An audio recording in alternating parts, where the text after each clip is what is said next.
sound works. Sure. Oh. Which it doesn't at this point in time, so I'm waiting for a sound engineer either that, or we could put the mic right by the laptop and it will then read through sound works. Anything you say. I have a very loud voice. But they said that I need to speak through the microphone for the video recording. That's correct. Okay. So there's no sound on the videos. There's no sound on the video at the moment. There is, like on the Brazil video. There's sound on the Brazil video? So on the first one, when I was just showing, there's no sound. Oh, I see. Yeah, the map. So the map doesn't have sound. And then... But it's just the Brazil Getting video. to know you, getting to know all about you, getting to like you, getting to hope you like me, getting to know you, moving my way, but nicely, you are precisely my cup of tea. Beautiful voice. Do this for an hour. Maybe we should just sing Broadway songs for now on. Well, I actually asked Harbeen if she wanted me to sing, and she said only at night for 5 minutes. I'm a singer, it's my profession. Yes. And I have been going home, because I live in Delhi, and I haven't stuck around that late. So, yeah.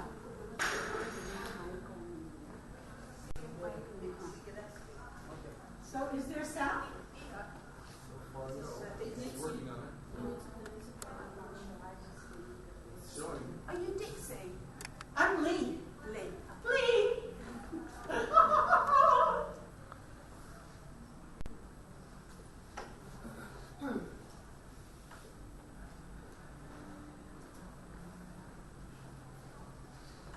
Thank you so much for your help. Really appreciate it.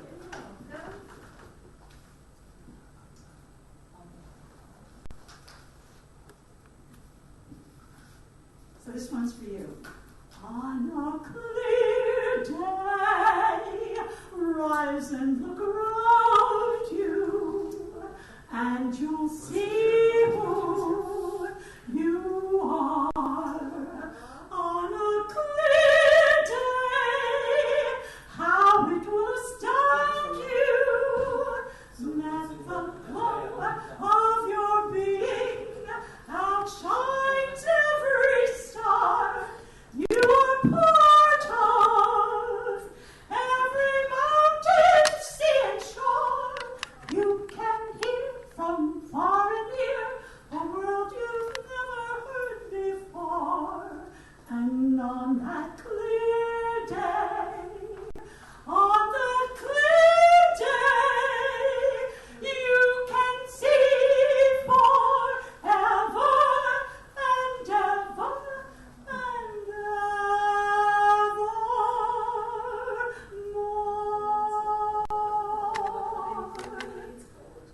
However, in Delhi, you can't see. No clear day. And here's my dear friend, my dentist has arrived. My beloved dentist. Thank you for coming out this early. I wrote these frantic messages saying my driver hasn't arrived. Oh no, I didn't see them. And my phone is in the car. It's fine. Understandably. But just to let you know that, sorry. Now you're here. Yes. I don't even know what the time is. I'm just singing. It's just after 8:33. Oh, well, we'll get started soon. I'm going to grab a bottle of water for myself.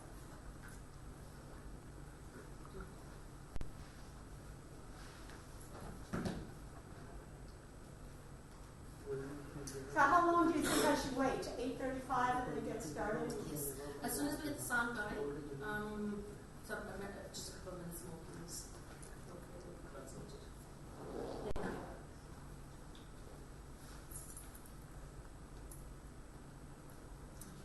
Just another challenge. Yeah. Mike? Oh, Mike. Hello. Yes. Good? Yeah. Done? I'll wait till my husband is situated so he can make sure that he's showing the right thing.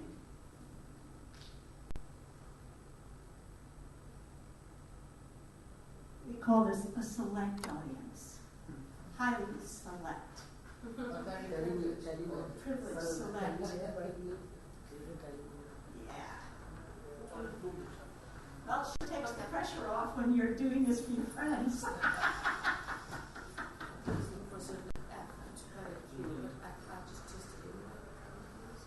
I kind of intuitively knew that 8:30 was not a good time on Friday to have a session. It's a pity, really.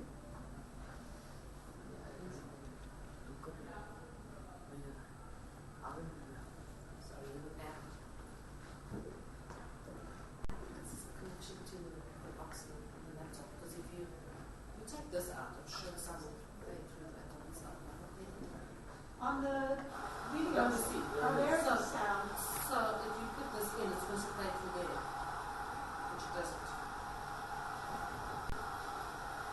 See, through the laptop is fine, right? But through that box sound, it's not.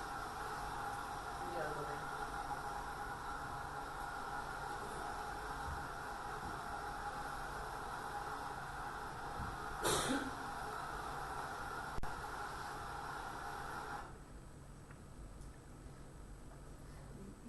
Yes. Would you need to speak over this video? No. Okay, then in that case it's fine, we can start, because then I'll put the mic by the speakers and we'll have our relevant sound. Yeah? Okay. Okay. So you can start the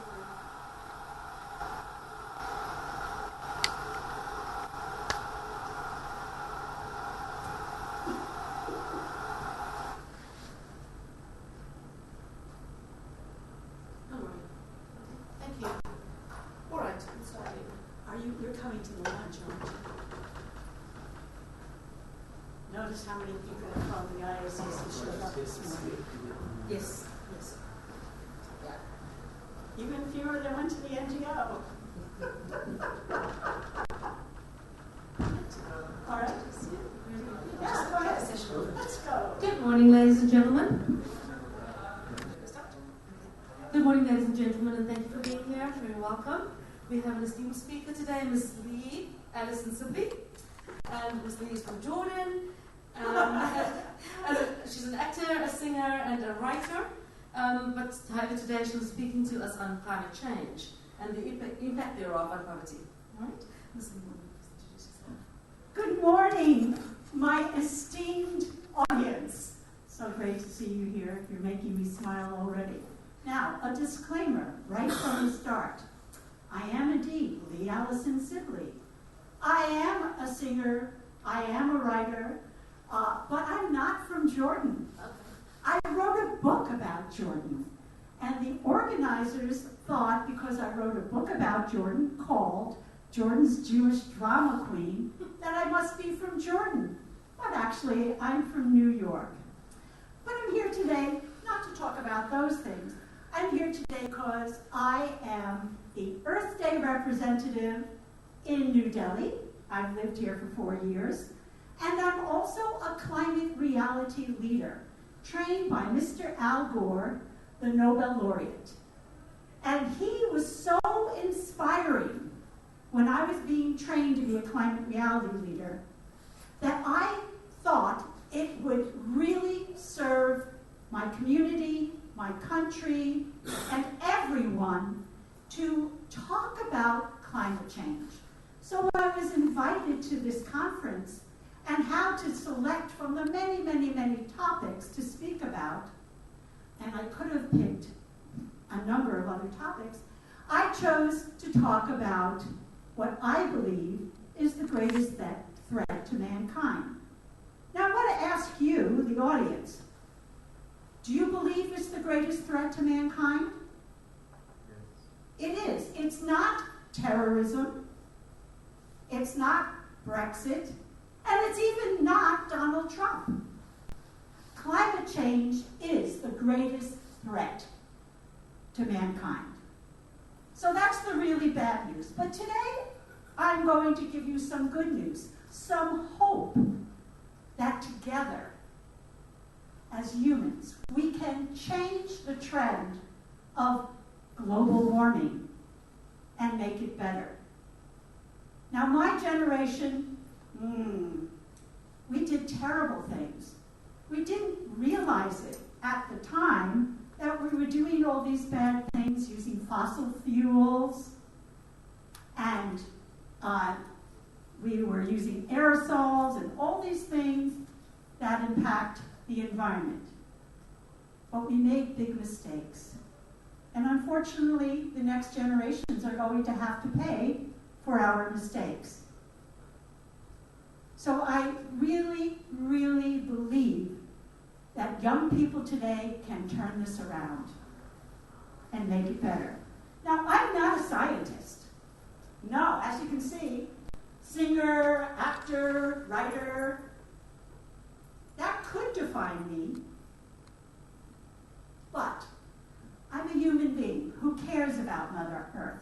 So some of the things I'm going to share with you today are a little technical. We have some great videos that my partner in life, my husband George Sibley, who is the Minister Counselor for the Environment, Science, Technology, and Economics at the U.S. Embassy here in India. He's going to be helping me show you these important videos. Now, I want to tell you my story a little bit as a kind of cautionary tale for all of you. 2 short stories. I know that climate change is real, and I know that that radiation from the sun is pouring down on us. And one of the reasons I know is my personal story. I have skin cancer. You can see a large patch on my neck. I was recently diagnosed with squamous cell carcinoma, a direct result of radiation from the sun pouring down on me, despite the fact that I wear sunscreen every day. Now I'm at a disadvantage. I'm a redhead, so I'm more susceptible than other people might be, but we are all susceptible to this. And I want to talk about pollution for a minute, because I live in New Delhi, which is the most polluted city in the world. Now I'm a performer, and on 2 occasions, one during a concert and one during a play, I'm going along in my performance, and all of a sudden, I open my mouth and nothing comes out. No sound. The pollution had gotten to me. So it's up to all of us to make changes so that we don't get skin cancer, our lungs are not damaged. It's important for all of us to work together. And now for some of the science. For this, I have to put on my reading glasses.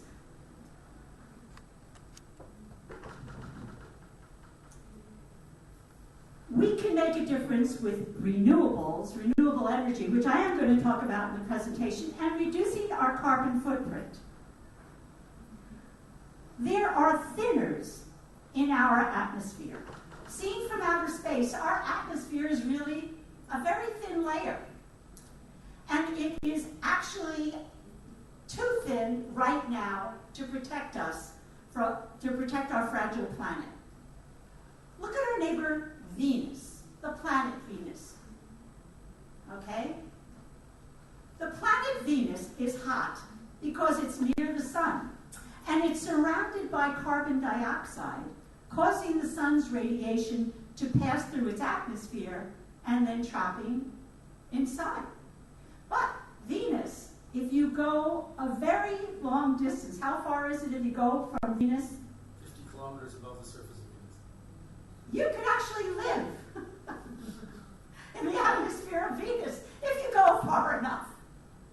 And of course, scientists are now talking about alternate living in other galaxies, other systems. You know, if you listen to some of the scientists, we're doomed, and in a couple hundred years we'll be gone. Okay, well, let's not think about that. In our atmosphere, we have two problems. First, the protective ozone layer has been damaged, allowing too much ultraviolet light to pass through. Second, greenhouse gases are building up that prevent enough heat and radiation from escaping. So, we've got this impacted layer, we've got all this trapped CO2, and it's warming our planet. I want to tell you about some real danger zones and things, and I will in a short while. But where do greenhouse gases come from? Where do greenhouse gases come from? Who knows? Anybody? Yes? Burning fossil fuels. Ah, ding, ding, ding, ding, ding. Burning fossil fuels is the most important, but not the only thing we can focus on.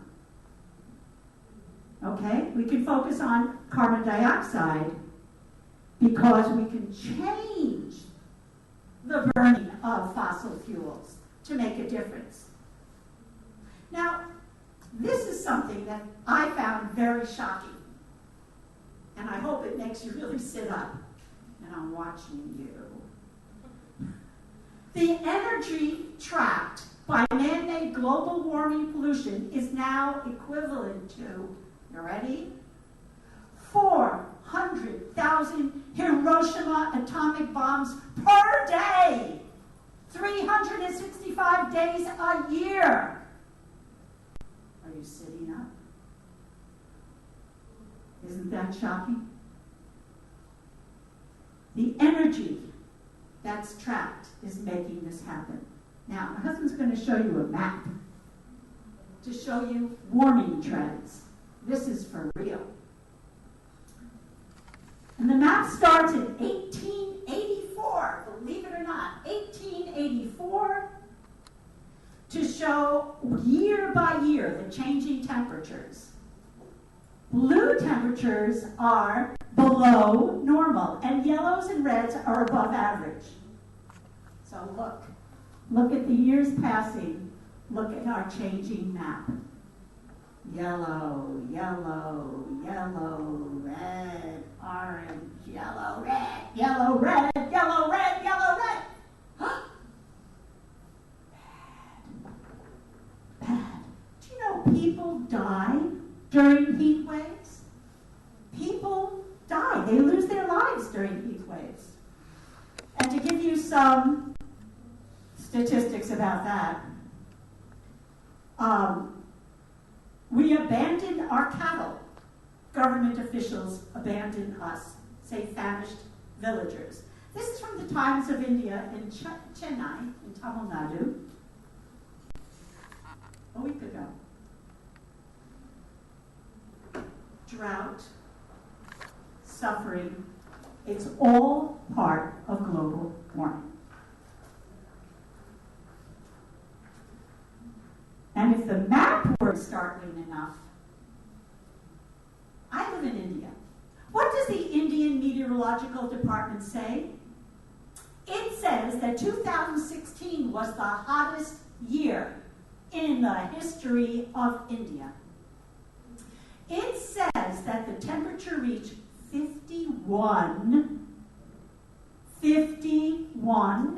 degrees in Rajasthan, the hottest temperature ever recorded in India. Those of you that deal in Fahrenheit, that's 124 degrees, not fit for humans. And it estimates over 700 people died just from the heat. And that's very likely a low estimate. We're pretty sure many more people died. And that's just about the heat. What about storms?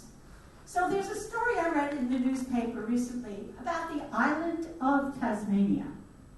Oh, and I feel so badly because in a session the other day, there was a woman over there who raised her hand. She said she was from Tasmania. And I looked at her and I said, "You're in trouble." And she looked at me. "I'm in trouble? Oh my God." And I said, "Yes, the sea levels are rising and wiping out the shoreline in Tasmania. Who knows if the whole island isn't going to sink if it gets worse. And all the people who live near the shore, their homes are not going to exist anymore.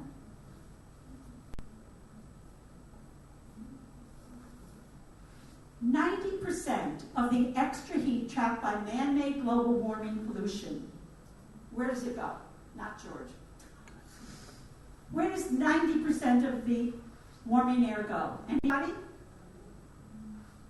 It goes into the ocean. And not only do seas rise, but in addition to sea level rising, you get devastating storms that hit the land too. Now, I do want to spend a little bit of time to shock you talking about disasters. Sorry. They're happening everywhere. Like the climate is on steroids. Violent storms on land are a direct result of warming oceans. As temperatures rise and the oceans evaporate more moisture into the sky. We know about the devastating hurricanes. Where I come from in New York, they had Sandy, which flooded New York in 2012. People knew a hurricane was coming, but they weren't prepared for the devastation that that hurricane caused, and flooding the New York subway system. Everything was impacted. They're still rebuilding. The Philippines, El Salvador, France, Italy, and on and on. And please let's not forget what happened in Srinagar, in Jammu and Kashmir,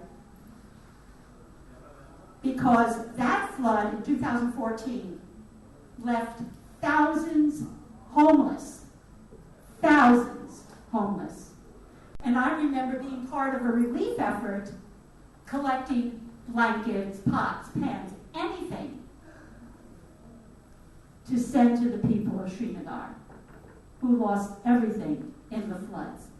Now I'm going to show you a video of what happens when a violent storm hits a country and flooding occurs. And we're going to go to the country of Brazil in South America. I want you to look at the woman in the picture. She's clutching on to something. Can you see what it is? It's her little dog.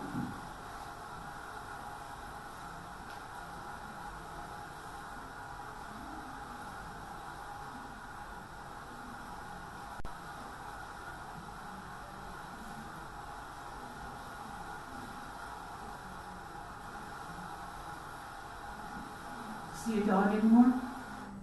No. So, man's natural inclination is to preserve life, to save himself first. She loved that little dog, but she couldn't save the little dog because at the point of being rescued in these tremendous floods, she had to make a decision. Either she was going to lose her life or the dog, so she let go of the dog so that she could hold on to the ropes and be rescued. On all continents, the larger downpours cause bigger and more frequent floods and landslides.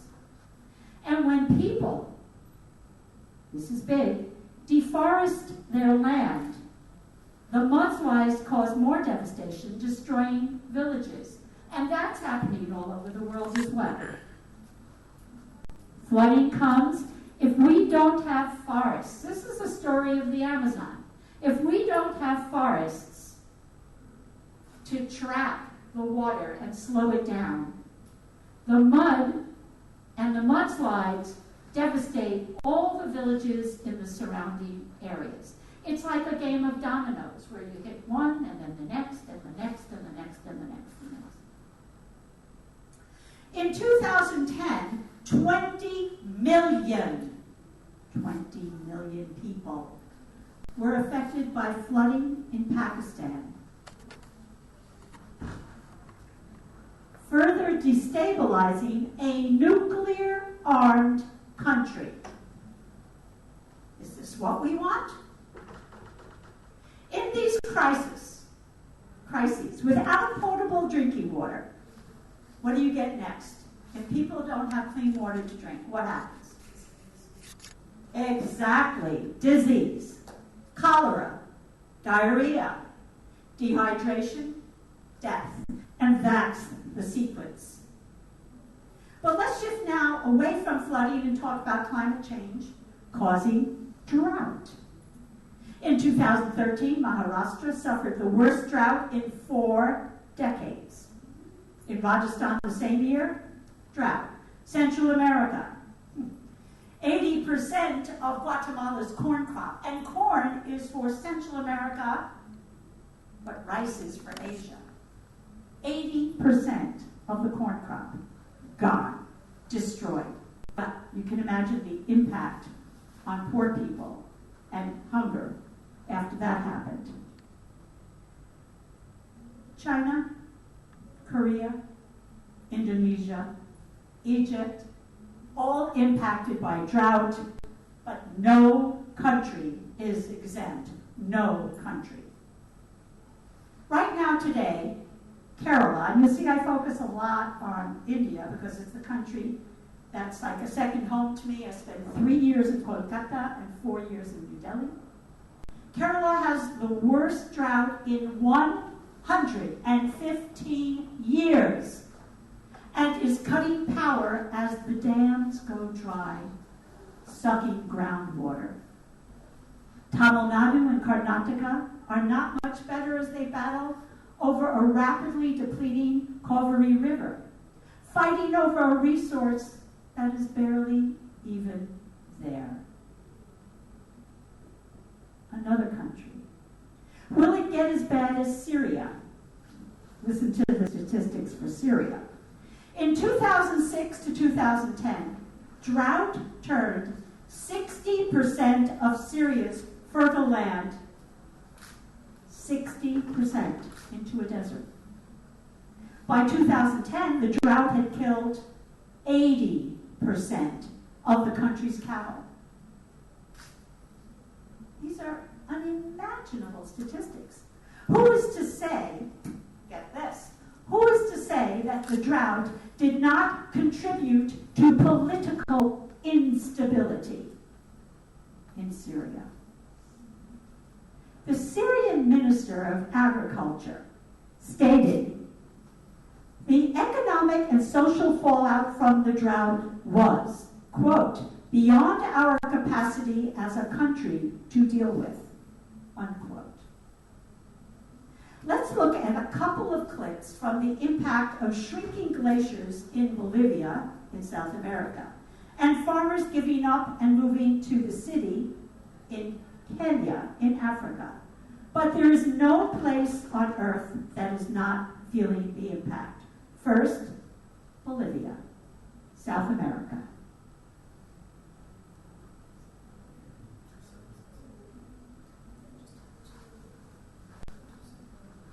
Do you need the number?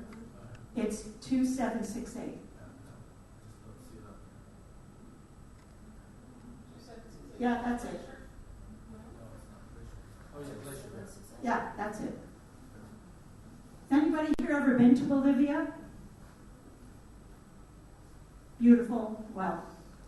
All right.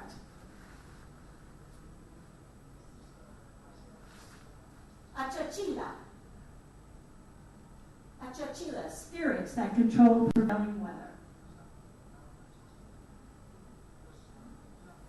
People lived from the melting water of the glacier. Once there was water, my father has told me. It's not like it was before. It was all covered in white. Now it's just another snowy mountain. That's going to change. That's going to melt. We are very worried because up to this point we've seen 70% of the glacier disappear. And now, nothing, there's no water. The climate's changing a lot. We used to have water in abundance and everything was wonderful. This worries us a lot because we live in the region that is irrigated by the glacier's waters.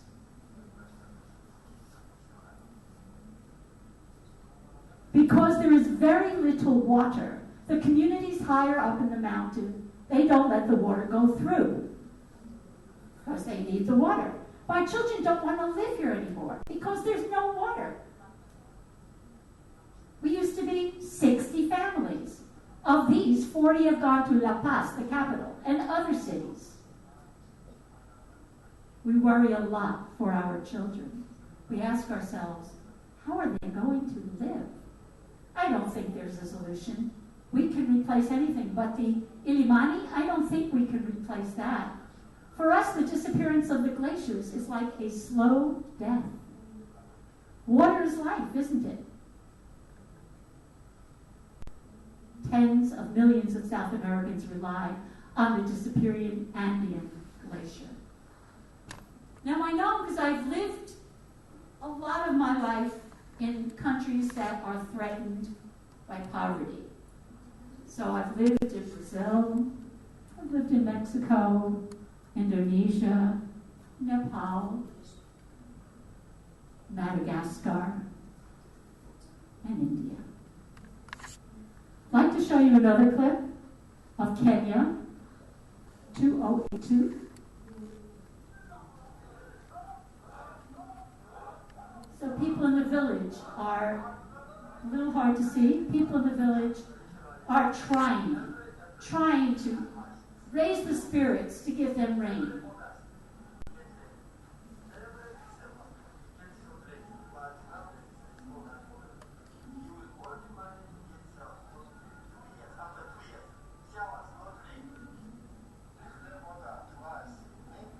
And you can see the shoreline is receding. There are no fish.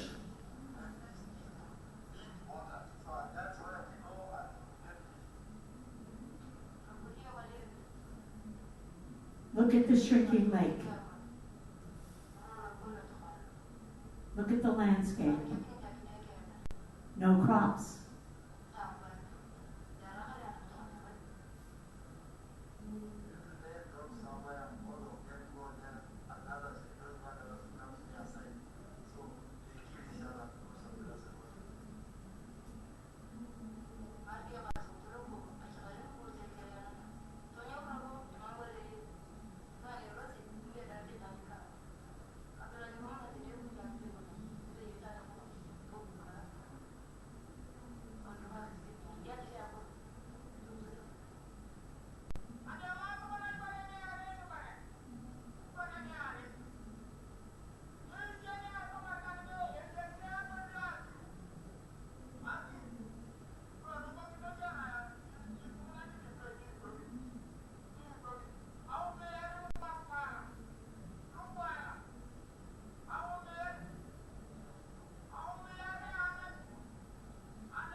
Blame the Western world.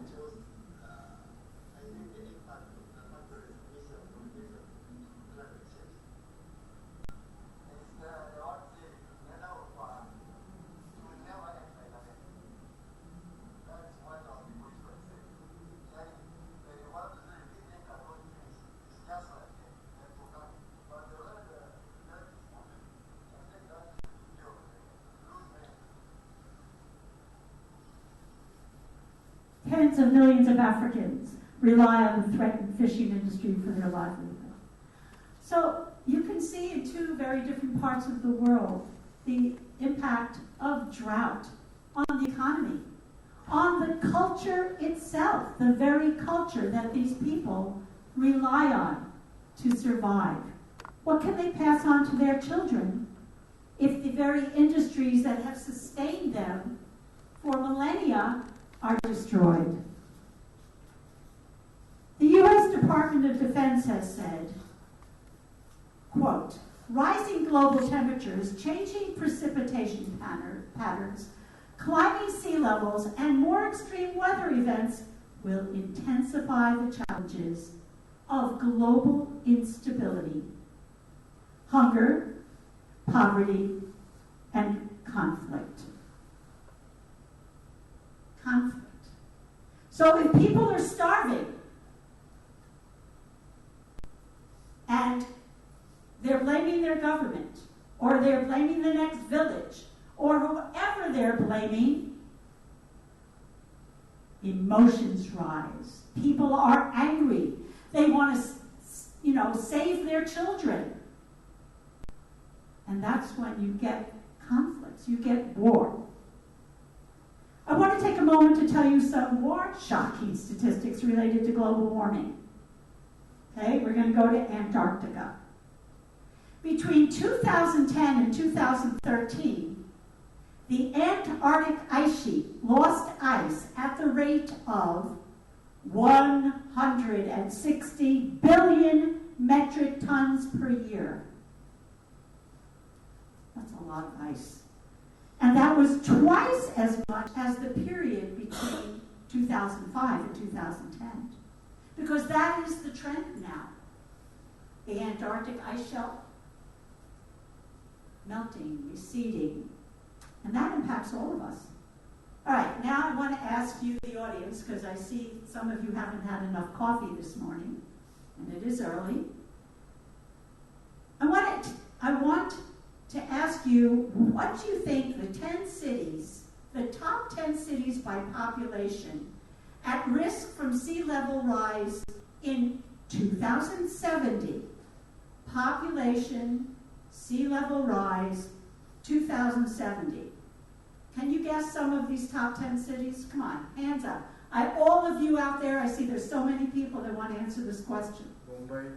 That's one. New Orleans? Not on the list. Come on, somebody, everybody, all of you out there, somebody take a guess. Well, we got the tsunami and so many places. The Right. islands, Name a city. the islands. So Kolkata. The number one, Yep.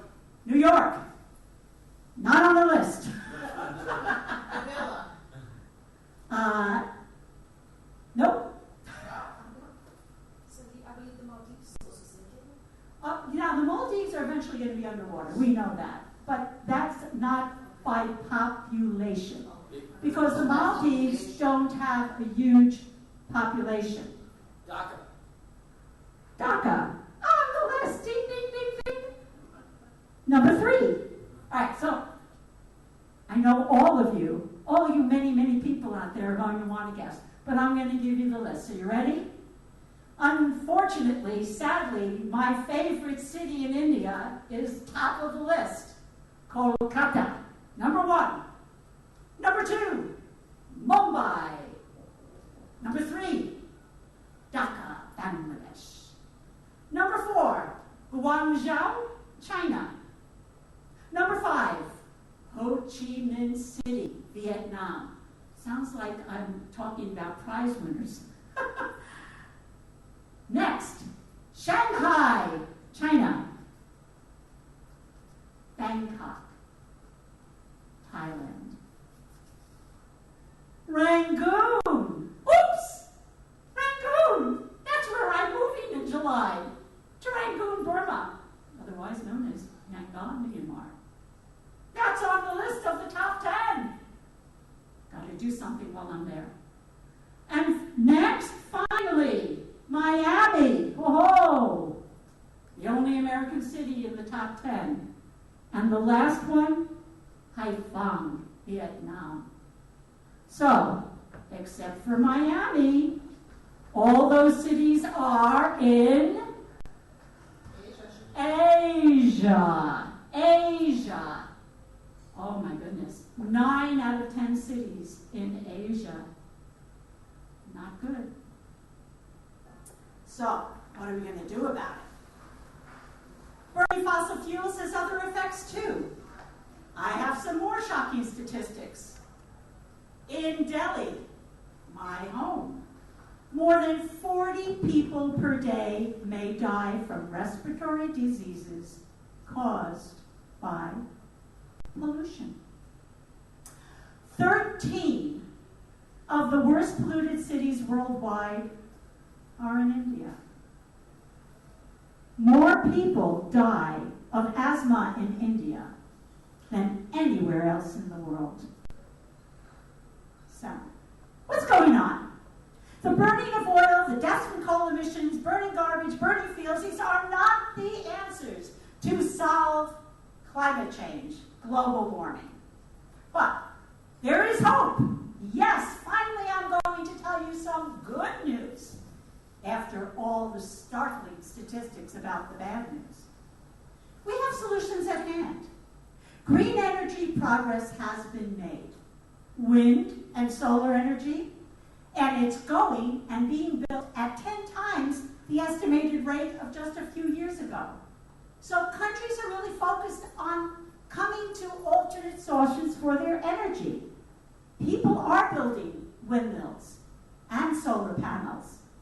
The more solar panels we build, the lower the price will become because consumers will drive up the demand and the prices will drop. That's simple economics. Now, I want to tell you a wonderful story about the barefoot grandmas or barefoot grandmothers. Some of you heard this story before. But I'm so excited about this story because it talks about the culture of respect for our elders.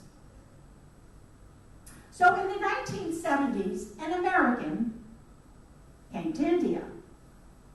And he went from village to village and talked to the villagers and asked, who do you respect in the village? Well, we respect this woman. She's age 60, age 70. We respect our grandmothers. Wow, he said. That's interesting. So he decided that he was going to start the Barefoot College. Now it's called the Barefoot College because these women are coming from villages. They're either illiterate, semi-literate. These are poor women. These villages don't have electricity. So he came up with this idea to train these women to put solar panels in their village and taught them how to repair the solar panels, install, repair, and best of all, to teach the other villagers about solar energy and these panels and how to keep it all going. And it was enormously successful. So these women, these village elders, showed how to install the panels, got the training they needed at the Barefoot College, and now all over villages in India, people have electricity. Because one thing we have in India, we have sun.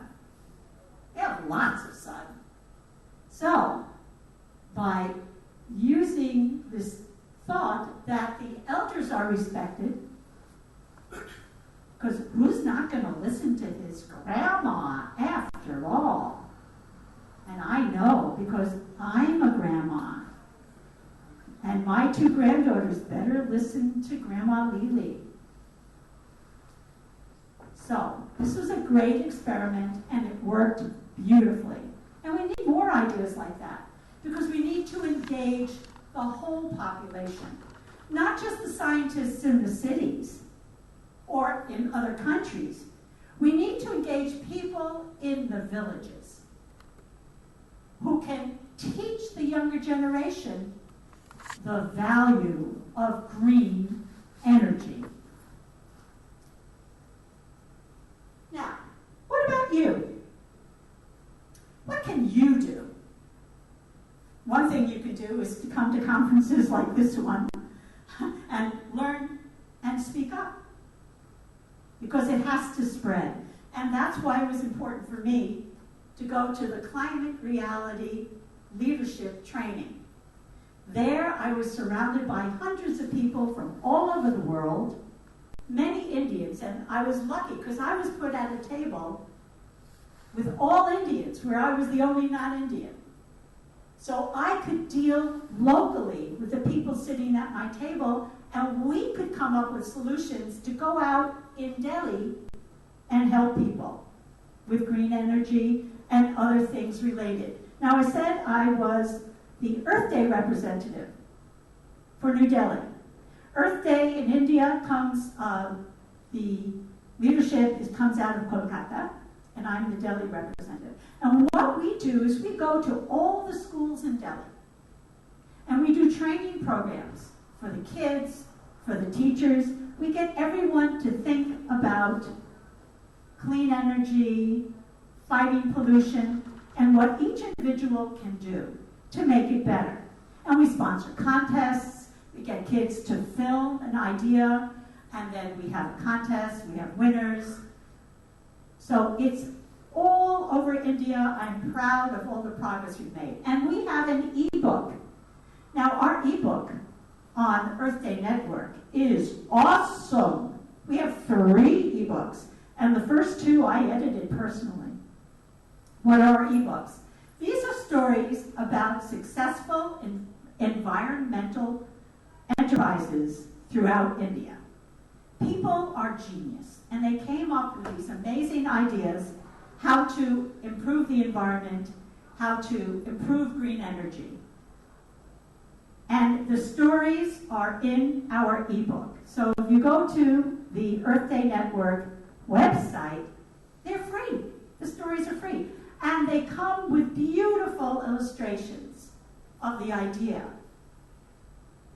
So I really encourage you. The first 2 were about cities all over India, written by adults. But the 3rd book is focused on the youth of India and what they've done. And that's why it's so hopeful, because they're young. And we are training kids in kindergarten now to think about these things. So the youth of India came up with these stories. I really encourage you to read our ebook online on earthdaynetwork.org. We recently saw millions around the world marching for science and climate change and awareness in Earth Day parades and protests everywhere. Don't let denial go unchallenged. Very important. Speak up. If you hear somebody talking and saying, oh, no, it's not real, climate change is not real, come up with statistics. Come up with real stories and share them. So that's something you can do. And I want to take a minute to talk about our own personal carbon footprints. What we as individuals can do. This is defined as the total amount of carbon dioxide and methane gas emissions caused by an individual or event, organization, or product. Each one of us has his own carbon footprint. It is the carbon dioxide equivalent due to activity. For example, the production of food, transport, fuels, manufactured goods like plastic bags, wood, roads, buildings, and services. It is how much carbon dioxide that is emitted for these activities coming as products. How can you reduce your own personal carbon footprint and help slow global warming? Okay. Some ways include becoming a vegetarian. I became a vegetarian in 1989, but I should add a disclaimer. I'm what you call a Bengali vegetarian. So I'm a vegetarian who eats fish. So you could call me a pescatarian or fishitarian. Anyway, but why vegetarian? Livestock, cattle, alone account for 14% of global greenhouse gas emissions. 14%. That's a lot. And a vegetarian diet could reduce those, by as much as 70%. So please stop eating meat. You see, raising cattle for meat consumes a lot of water. And what do they have to eat? Food has to be grown for them. In turn, they produce their manure. And what's in the manure? Methane gas, which is really bad for global warming. So cow farts. Methane. Make consumer choices that reduce energy use. Renewables, not plastic. LED bulbs.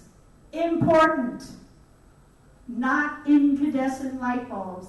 I'm very sorry, Mr. Edison. You had a great idea over 100 years ago, and I applaud you. But let's get rid of those original incandescent light bulbs. Let's go to LED bulbs. They last a lot longer, and they're much better for the environment. Consider the environmental impact of the items you buy.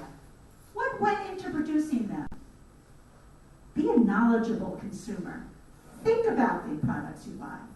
And remember, in addition to your personal actions, changing laws is vitally important.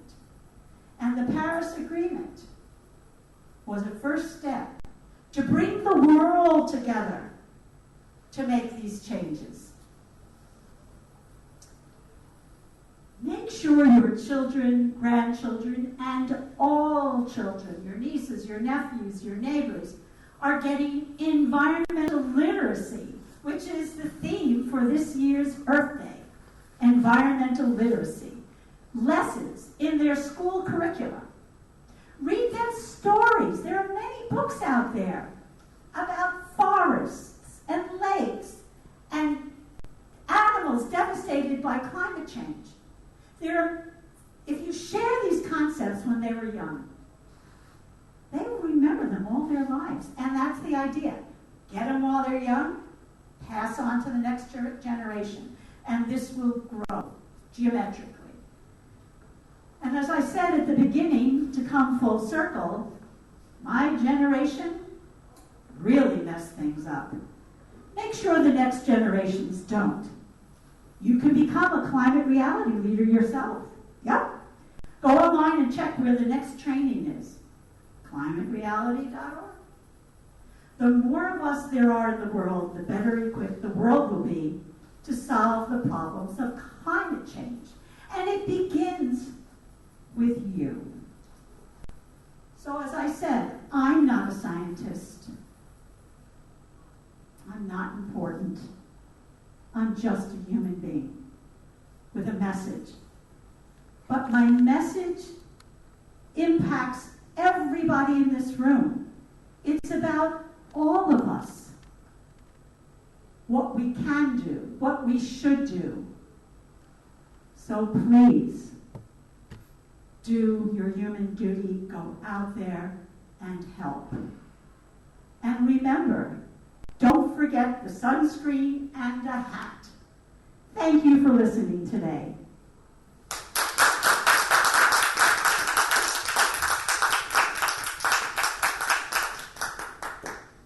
Thank you, Ms. Lee. It was incredible.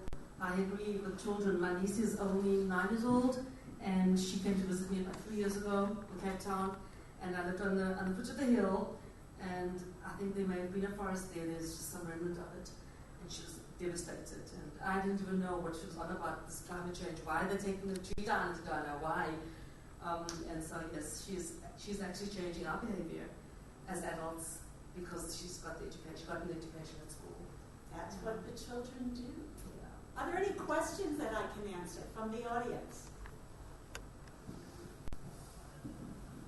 So you mentioned about the climate footprint, and I thought that was very interesting. And you think the impact on the climate is the sum of all the world's climate footprint. So one way to reduce the carbon in the atmosphere is for all of us to reduce our individual carbon footprints. But the other thing that would be if there were fewer footprints, if there was a smaller population. What do you think about that? absolutely. Everyone I know who knows me knows I'm a very big advocate of education about population control. We have too many people sharing the planet. And the planet is getting smaller because the deserts are getting bigger and the oceans are rising and the lakes are shrinking and the glaciers are shrinking. And we only have this one planet right now. So as usable space is growing less and our population keeps growing, I think that's a very good point, because we have too many people, and the only answer to that is the answer that I think is for everything. Education! I'm a teacher. I'm a very, dedicated teacher, have been for many years, and I think that only through education can these problems be solved. Any other questions? So there are lots of people still living in poverty right now. So there's a dilemma that you have to raise people's standard of living, at the same time reduce ecological footprint. So how can countries deal with that dilemma where they have to deal with poverty as well as ecological footprint? Very good question. Yes. Well, we all share this planet, and we have these problems, and we see them when we walk out of our homes every day. There is extreme poverty, and we have limited resources, which is why I think education is so important. Because if people find other ways and means, for example, I would bring up the issue of GMOs. Now, I know there's a lot of negative feedback about GMOs, but science has some very good solutions for the problem of poverty around the world. And the other thing we have to do is take care of each other. Reduce ourselves, reduce what we consume, and think about our neighbor, our fellow human being, and go out there. When I lived in Kolkata, I worked with 7 NGOs dealing on a range of issues. And what we did was we made sure that people who had gave to people who didn't. So, for example, we made sure that children every day had a banana, a piece of bread, and an egg. And maybe that was the only meal they got, but it was nutrition for them. So the only way poverty is going to be reduced is through education, population control, and dealing with the issues of climate change. Renewables. Remember the barefoot grandmothers. You don't need much, but you need something. And you have to think about the other people, whether it's in your village, your city, your state, your country. It's your human duty. I hope that answers your question. Anybody else? Okay, I think that ends our session on climate change. Again, thank you all for coming. Go out there and make a difference. Yeah!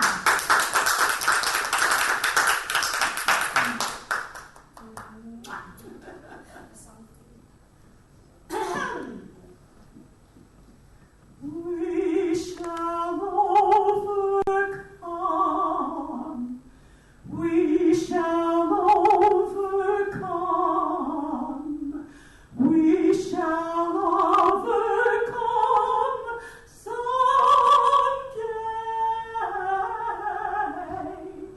Oh, deep in my heart, I do believe we shall overcome someday. And that pertains to poverty, climate change, working together, we shall overcome. Thank you. Let's invite everybody for a group picture.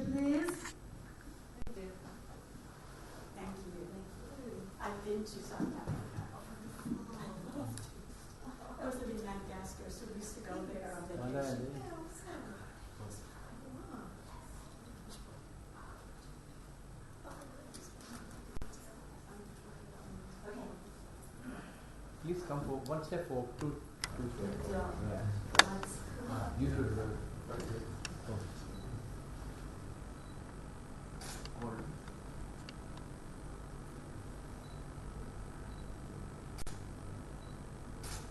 Wait.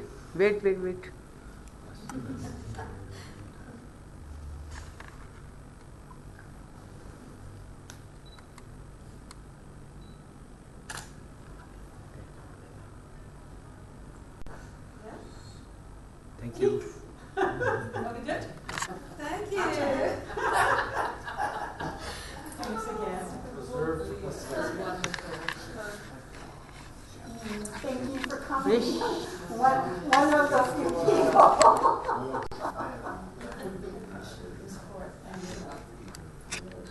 It's my dentist, but she's such a dear friend.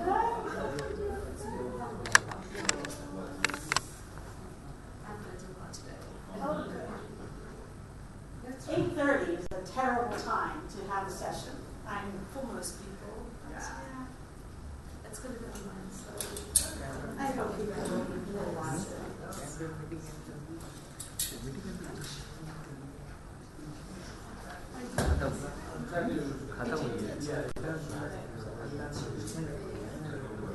I'll see you later. I'll look forward to it. Oh, I have to get my dental records from you.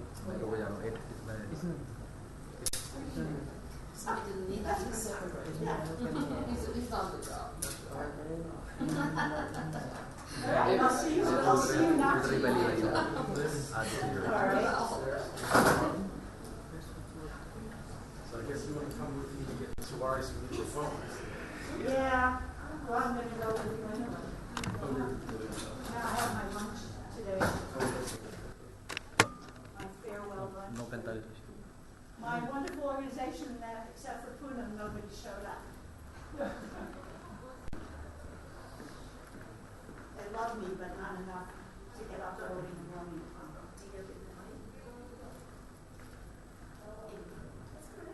Thank you for coming. No problem. I'll be covering this for a magazine session. You have my card? Yeah, Any questions? definitely. Send me an email. Sure. I'm on Facebook and Twitter All right. and LinkedIn. Definitely. Oh, sorry. That's too And thank you too, because without you too.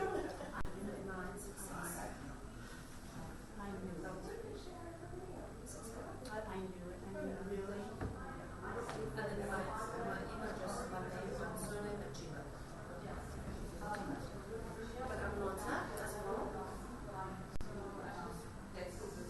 I've tried.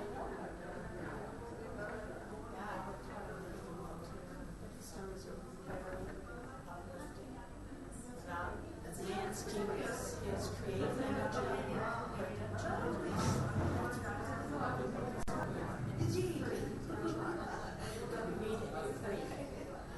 That was the point. Thank you guys. So I won't see you until, well, tomorrow morning, I guess. All right. Thanks again, everybody. Thank you. I'll show you under the day. My award at 3:30. I hope there's not an empty room for that as well.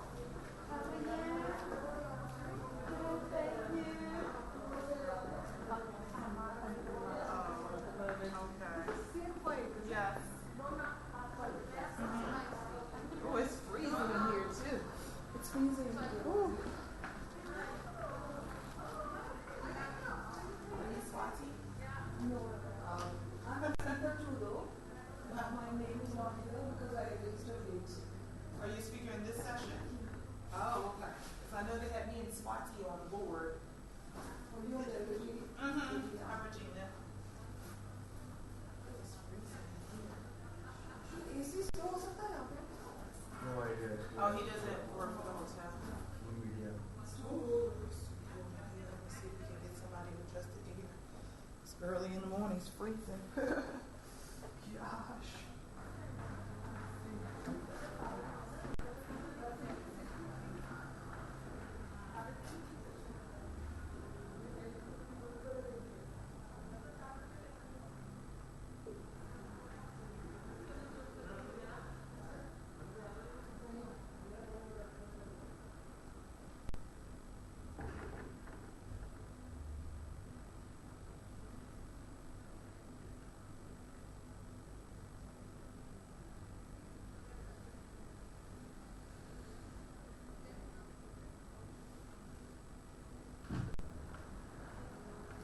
Okay, so they're going to try and cut the ear down some in here. Otherwise, we're going to be shivering. Morning, people don't come, for sessions. Yeah, no, I just being here, us talking together. Us having good conversation, right? It's fine. We'll have good conversation. It'll work. Oh, my goodness.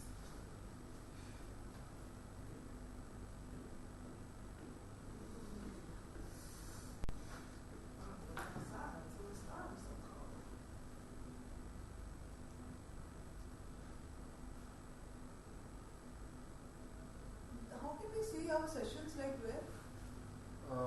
I'm really not sure. Okay. I see you too. Hi. How are you? I'm good. You today? Feeling a little more naked today?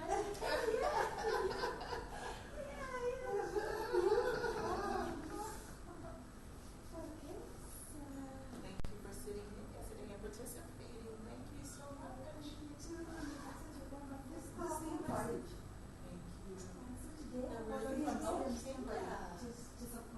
Oh, good. So you're facilitating for this one? Oh, good. Yeah. I don't need a PowerPoint, no. So the other lady isn't here yet. Swati, Sharma. Okay. So waiting for her. So let's see how she wants to let it flow. Open. Yes, doing what you do. Thank you. Amazing. Hi. I'm Madhavi, Advani. Where are you from? Delhi. Delhi? Oh, wow, okay. I'm Regina and I'm from the States, United States. Where? DC. Mm-hmm. And I'm Angie from Kenya. Oh. Nice to meet you too. Hey, you're oh, Yeah. you're a speaker. Uh-huh. Oh wow.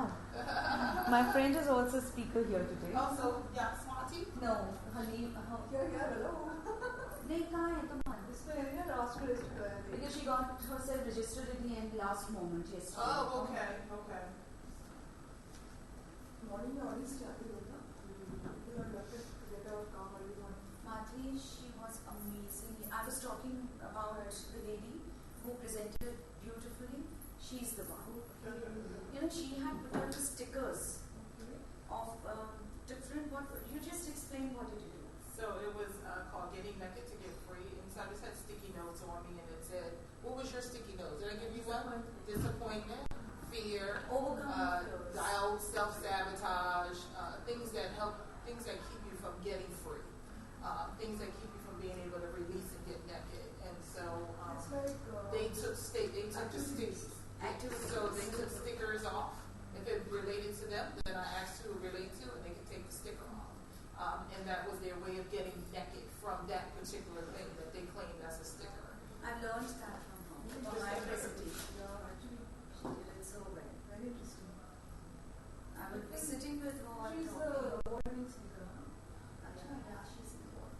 No wonder you are an award-winning speaker. Yes. Who's a student at this Swati Sharma? Teach for India. I was curious. I can't wait to find out what Teach for India means. Like whether it's a program or... Are you from India? Yeah. What is Teach for India? It's a fellowship where people teach in India. They teach underprivileged kids and all. Oh, wow. Nice. Okay. So I can't wait to meet her. I hope she's here.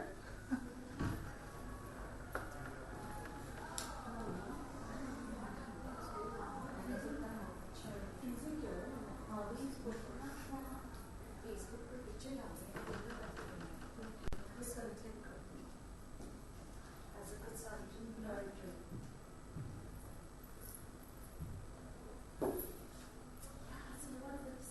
No, I'm not. I'm just getting a picture clicked. She was last year. Last year I was. Yes.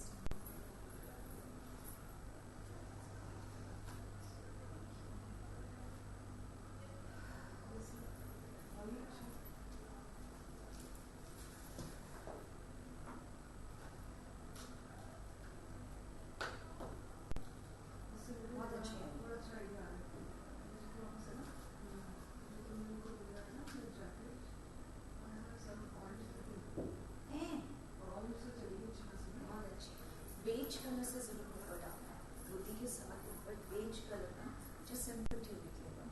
then on that. And then on And then the orange. and the orange. You see the difference. कुछ ideas आए? अच्छा है ना? बहुत चल रहा है. अब वो सब उस तरह के कपड़े पहनना शुरू कर दिया. Yeah, exactly. I think now, but what I do these was down. नहीं Yeah, I don't want to die. बिल्कुल अच्छी. those are back color. अभी रख दो. Yeah, दे दो. I think one should change and one should move because कितने रखते हैं कपड़े? मेरे पास इतने वेस्टर्न गाउन है. फेस पे सब. I'm asking you better in this case.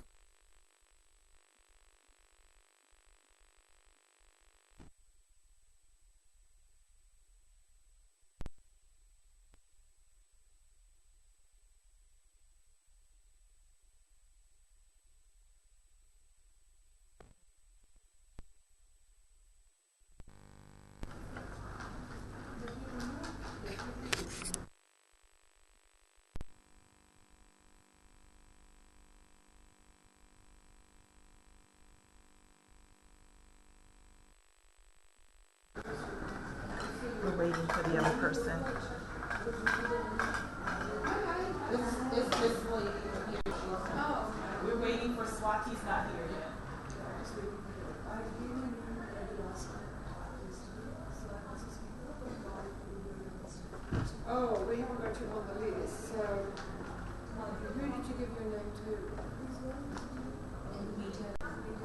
Oh, in the media room. Okay, The lady who's handling all this. yes. Can you just put your name and then I'll just go and get it sorted? Because it hasn't been added to the list. Oh, this is freezing in here. Yes, I asked if they can cut it down Can we, some. can we I turn asked the lady, and she said she would try and find someone because it's like really It is cold. Yeah. Most people are gonna go in and go out because they're not gonna want it cold. And you can't use those things because they are remote controlled. They're controlled by a remote. So. Ooh. Oops, sorry. Oh, you coming to turn the air down? It's freezing. Yeah, your AC checking? Yes, freezing. Freezing. It's too cold. Cold? Okay, ma'am. Okay, thank you.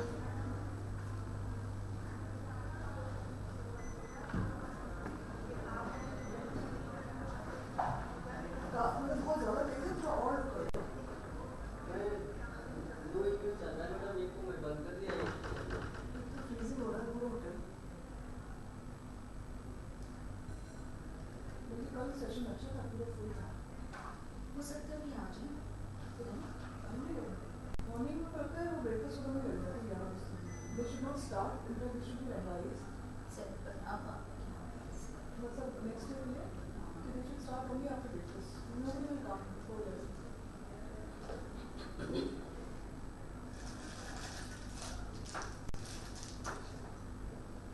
ऐसा एक program होना चाहिए. आधा किसी बात पर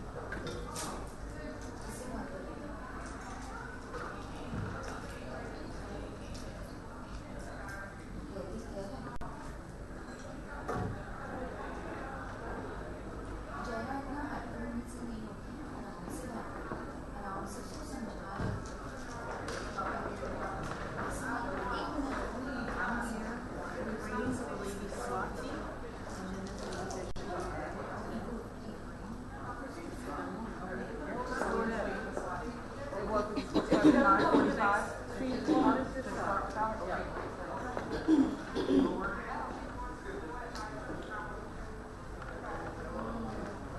She said to you, she said that if she doesn't come, in a few more minutes, at 9:45, we just fine.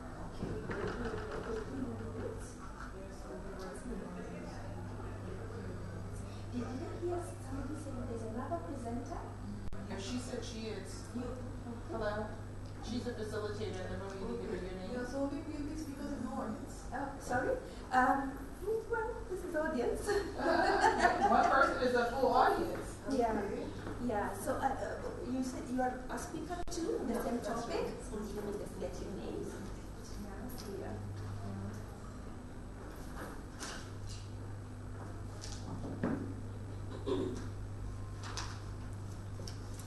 This is who?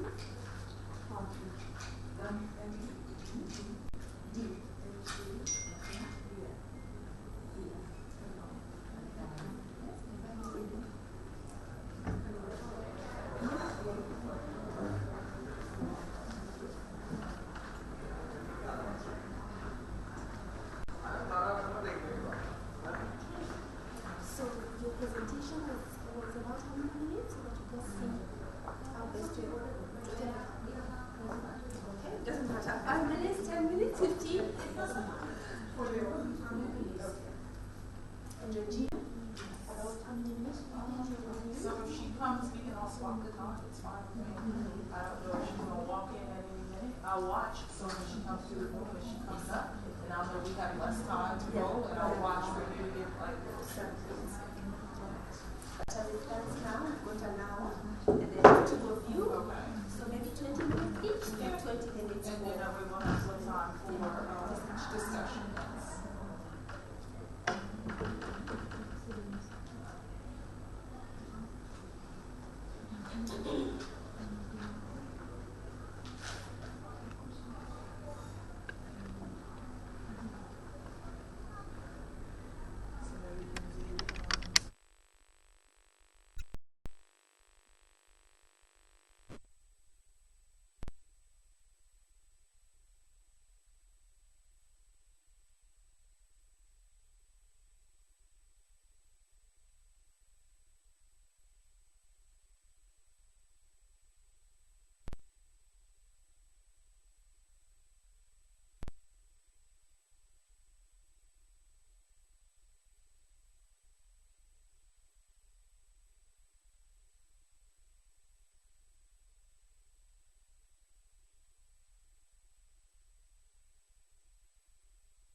I'm not seeing her, I don't know who she is, so. But I know that they switched a lot of times around and dates, and so this week has been some changes in schedules. So that's what I was thinking. Yeah. Because yesterday was actually a workshop with the same name, The Power of You. Yes. Because I thought like, oh my gosh, did they change my workshop? And I didn't know, nobody told me. And so I just didn't go to that one because I had another one at the time. And then I said, I'll wait till they put the schedule out for today. I'll check the board in the morning. If it's something new. It was another one yesterday. No, the same topic. The Power of You. But they had, I think, another something behind was different. Ours is You Are Your Best Advocate. So they had another one behind that. Right, I think I remember. Yeah, there was something on the board yesterday with The Power of You. I think we start. It's 9:45 now. Ready? Yes, we can start.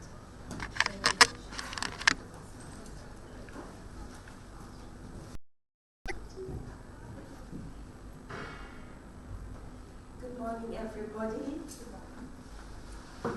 Here we are once again. We have our topic ready for this session, and the topic is entitled "The Power of You. You Are Your Best Advocate."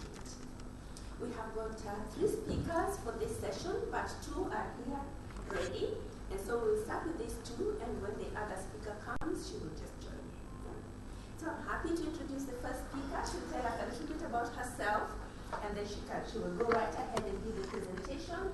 She'll have a few minutes for discussion before the next presenter comes. Okay, let's enjoy ourselves. Yes. Oh, you didn't hear at all? You heard it. It's okay. No, but they say if the mic is not connected to the video, there'll be a problem. you need the mic. She needs the mic, right, to go into the video? No? Okay. He's saying that you use it. Use it. Okay. Good morning once again. Just want to introduce the topic of this session, which is the power of you. You are your best advocate. Very exciting topic indeed. And with us, we have got 3 presenters scheduled for this session. Two are already here, and we will start with these two as we wait for the third speaker. The first speaker will give her presentation. She'll have like 5 to 10 minutes for discussion before the next speaker comes along. So let's enjoy ourselves.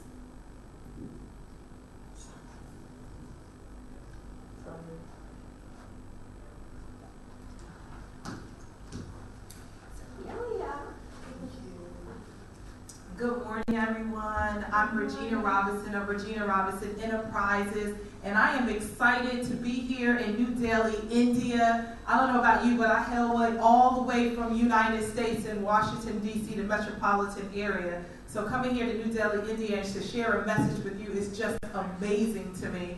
And so I have had such an overwhelming week since Sunday of arriving here in New Delhi, India, and I'm excited to be here to share today. As you may see, our topic is the power of you. You are your best advocate. And so I want to just take you on a short journey of how I discovered my power and why I realized that I was my best advocate. See, a lot of times we go through life and we are worried about what other people think about us, how other people will perceive us, and which way we will be just marked from the world. And so for me, that means you've given your power to someone else. And so for so long in my life, I had given my power to other people. And so I felt overwhelmed, I was depressed, I was unhappy, and I did not love myself. And so I had to realize that it was time for me to take my power back. And so that came with a lot of things. That came with a lot of purging that had to take place. And that did not happen until 3 years ago when I went on a journey. I had built a remarkable business, but I realized the foundation was crumbling, and that was me. So I went on a journey to say I had to go from building my business to building me. And so literally I had to take back my power. And so we have always had power, but what had happened is along the way, we gave our power away to things in our past. So everything that we've encountered in our past, we started to allow to chip away from our power. And so we started looking to other people, whether it's your family, whether it's your friends, whether it's your children, whether it's your husband if you're married, and we started looking to those people for our power.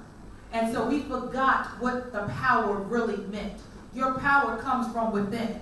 It does not come from anything outside, but it starts within you. So until I realized I had to work on my heart, I had to clear the barriers that I had surrounded my heart because I couldn't even get work to me. Because I was so sheltered, I was so barricaded, because I had been going through so much that I had hardened my heart.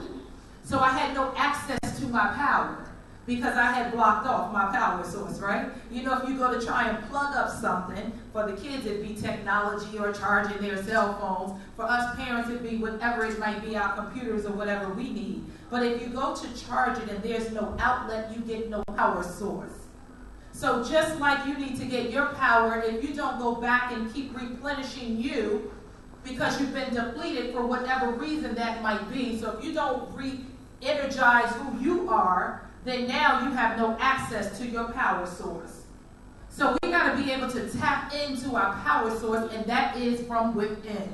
So what are you lacking in your power source? Where are you leaving your power source, and who are you giving it to? Because it's time to take it back. So my power source went out to fear because I was afraid. I was afraid that people would look at me differently.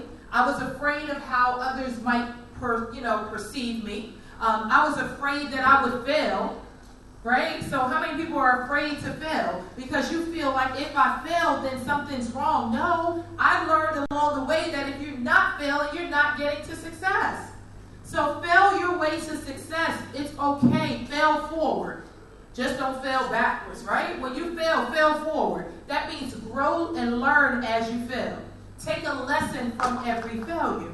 And so when I realized there was power in my failure, I was no longer afraid to fail. But now there are times when I embark on different things and realize, and I say, wow, I'm a little afraid. Like, what's going to happen? Like when I got the invitation to come to New Delhi, India, I'm like, am I really ready? And so I had to say, girl, you always ready. Stop playing. Yes, get on a plane and head to New Delhi, India. This is what you proclaimed a year ago, that you would become an international speaker. 1 year later, here you are standing in New Delhi, India, sharing with women from all around the world. So yes, we are ready. Yes, we are willing. And yes, we can do whatever we need to do.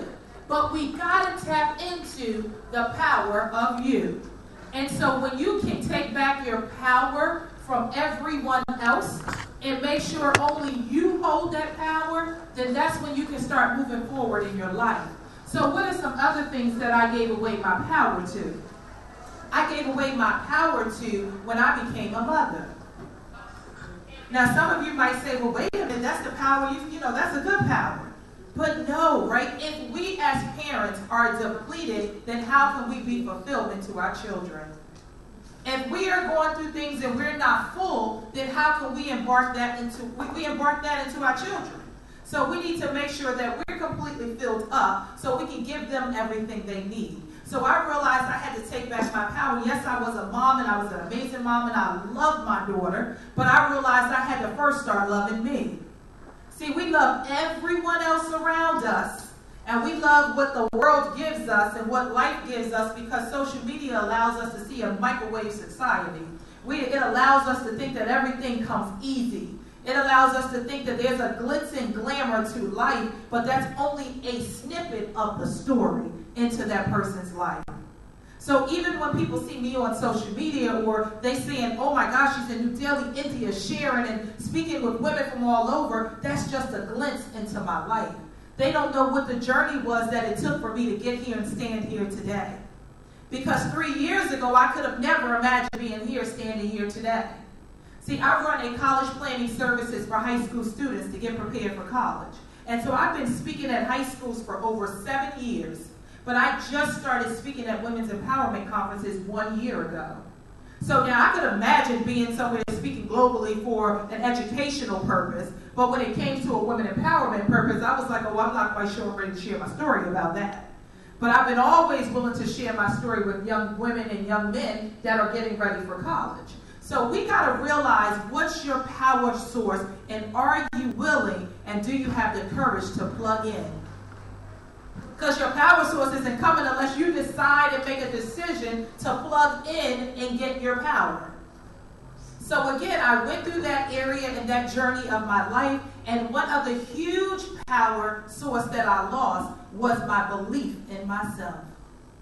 See, until you start believing in yourself, until you start telling yourself that you are amazing, until you start telling yourself that you are beautiful, until you start telling yourself that you are awesome, until you start telling yourself that I am strong beyond measure, until you start telling yourself I am capable of doing anything that I set my mind and heart to, then you have given your power source to the world.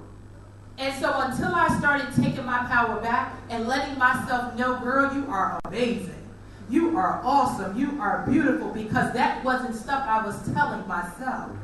So I always say, for adults, as adults, because we've been through a lot, right? So I always ask the question, if you could go back to tell your 15-year-old self something different that would help you today be in a different space, what might it be? What do you think it would be? Change yourself, everything around will change. Yes, change yourself and everything around you will change. If you had to tell yourself something at 15, what would it be? You're okay. You're okay. At 15, if you had to tell yourself something, what would it have been? Start believing in yourself, you'll be fine. Yes, believe in yourself and you'll be fine. At 15, if you had to say something to yourself, what would you have said at 15? I'd wish her. She said, I'm okay, you're okay. You're okay. At 15 years old, what would you have said to yourself at 15? Believe in yourself.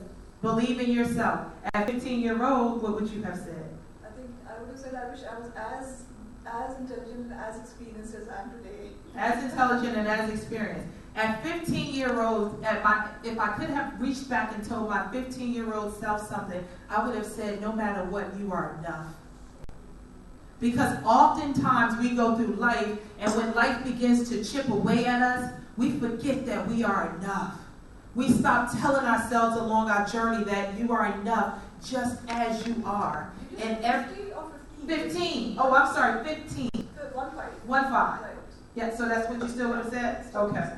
So to all the young ladies here today, and I think you might be around that age 15, I hope you heard what each woman said, so that now you can start saying that to yourself and believing that. So when you reach the age of, I won't tell y'all, I'm only like 20. When you reach our age, you will be able to say, I don't have to look back and tell myself anything because I realized it in enough time. Because some of us, what we know for sure today as women here in the room, we may not go back. We cannot go back and tell ourselves that as much as we want to. We have already gone through what we've gone through, but we know that, we know and realize our mess is our message today. But for you, we want you to have a different message at our age, for you can share with other young ladies that will sit around the table like you are when you get to speak to them at your age. You'll be able to say, I didn't have to have that, but here's some of the things I went through. Because you guys are growing up in a very microwave society as you. Because social media tells you that the young lady to the left of you or to the right of you have a glitz and glamour life, but you only get a glimpse of what they actually have. And so you, most oftentimes, young girls envy what they see other people on social media having, right? Is that true, ladies? Can I tell you, always remember this. What you see on TV and what you see in the media and what you see people portray is a very small scene in a movie that has not yet played out. So what you're seeing is just a glimpse. It has not yet played out, and you're only seeing what they want you to see. So about a year ago, I went on a journey. I was about 40 pounds heavier than I am today. And I went on a journey of discovery because that was all a part of my purging. Because in order to love yourself, you got to be happy with yourself. And so it was never about the dress size you see me wearing today, and I do look good, right, ladies? Yeah. And so it was never about getting to that. What I realized was the weight was here, and the weight was overwhelming right here. So if you don't cover and protect here, your intimate space in your heart, and then be mindful of everything that you let enter into your space, then it's going to affect you as you go along. So today, yes, I stand before you 30 or 40 pounds lighter, right? And more confident about who I am because I love myself. But that was as a result of me going on a journey to discover myself. And so, ladies, you got to be willing to discover yourself now. Find out what you love. Find out what you enjoy. Find out what makes you happy. Find out what's your power source. And don't let anybody take that from you. Because you're at a young age now. And you can embrace that. So what age are you, ladies? 15 and 16? 15? 15. I love it. You guys know, so y'all know I love when the young girls are in my session. I love it, I love it, I love it because I want to make sure you don't have to experience some of the things we did. So if we can get you now, you can have a different outcome, right? If we can start working and empowering you right here today, you see things differently. You already see, because I ask young ladies all the time when I go and speak, do you believe wholeheartedly, oh, and baby girl, how old are you? We're not leaving you out of the room. How old are you? 5? No, 9? 12? 12, and we have a 12-year-old as well. So I ask young girls all the time, and ladies, this is our charge, right? Because we're here to make sure we can empower those who come. The late Maya Angelou, have you ever heard of the poet Maya Angelou? Yeah. So she said, if you haven't, look her up and read all her poetry if you love poetry. She says, when you learn, teach. When you grow, reach back and pull someone else up. So it is my ultimate journey to pull young ladies up. So ladies, I ask all the time young girls to be honest with yourself and answer this one question. Do you wholeheartedly love you? Or do you tolerate you? So who wants to answer? It's 4, 5 of you who's going to be bold and courageous and answer. And there's no wrong answer, because that's what we're here for, to help you grow, learn, and stretch. And what do I mean by that? That means that you wholeheartedly love you and you don't care what other people think about you, because you are completely satisfied with who you are. That you don't worry about the stigma in the outside world judging, but you walk in your own divine shoes to say. I said in one of my other sessions, listen, walk in your own fancy shoes, because you only wear your size. Nobody can wear your shoes, and they should be uniquely the style that you like. So she said, yes, I'll answer. Yeah, actually, no one can wholeheartedly love someone, as I talk about myself.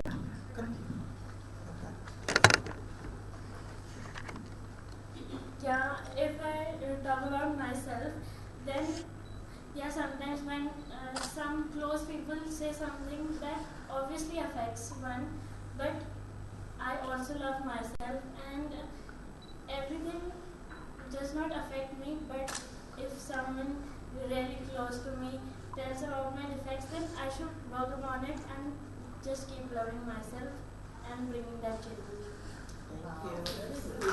Yes, see? So I'm not saying that you want to love yourself so much that you don't have room for improvement, right? Because we're all a work in progress. So loving ourselves and knowing that we have an opportunity to grow. But one thing I know is with the teenagers who are growing up, society is brutal. Some teens are mean, right? And so they want to say little things, and that affects you, right? But you don't really think it affects you until years later, right? Where your confidence feels a little shattered. Because along the way, someone has been chipping away at you and taking away your power source. Because they're telling you, oh, you're not good. Or, oh, I don't like your hair. Oh, why did you wear those shoes? Or your shoes look, oh, my shoes are new. Oh, I don't like your glasses. Well, why did you do? So that, although we feel like on the surface that does not get underneath us, inside it does really hurt. But as long as you continue to remind yourself, remember, I am beautiful. I am amazing. I am awesome. I can do everything I decide to do. When they say those things, you're reminded of who you are, because you have enough in you to say who you believe you are. Okay, one other one. Is there anyone who struggles with loving who you are? Either one of you ladies? It's okay. I used to be that way. That's why I'm asking, and that's why I said that. Because at that age, I was struggling with that. And so because society told you everything about you, that they wanted to see who you are, that you forgot to become who you wanted to be. And so that's why I asked. So ladies, remember to love yourselves. Remember, no matter what anyone says, no matter what anyone gives, remember to love yourself, right? And so truly today I stand before you and I love myself. Because I remember what it was like 3 years ago when I took a look in the mirror and the reflection I saw I was unhappy with. I did not love myself. I was depressed. I felt like it was, most days I got up and it's always light and bright outside, but it was dark to me every time. But if you saw me, you would never know. Because I showed up, but I wasn't present. See, we can show up in life, but are you really present in your life today? So as young girls, I want you to be present and up close and personal in your life and really getting to know who you are and discovering yourself, because you create who you are. You become who you want to become. Not who your parents want you to become, not who the world says you should become, but what really makes you drive, happy, and that passion that you feel on the burning inside. Because that's what's going to keep you going. See, now I ask the adults questions because we are able to help you learn. So as an adult, do you feel like today you wish you had followed in the footsteps of what you wanted to do with that burning passion and that burning feeling before you actually started doing it? I didn't get your question. So before you started, so I already know a little bit about her. I know she's a fashionista, loves fashion. But before you really got to pursue that fashion, did you pursue other things because other people wanted you to, and so you kind of hid the fashion thing? Or did you just immediately know, this is it, I'm not going to let anybody take this from me? Because, you know, as adults, sometimes what we love to do, people take from us what we love to do. And we have to start doing what other people want us to do.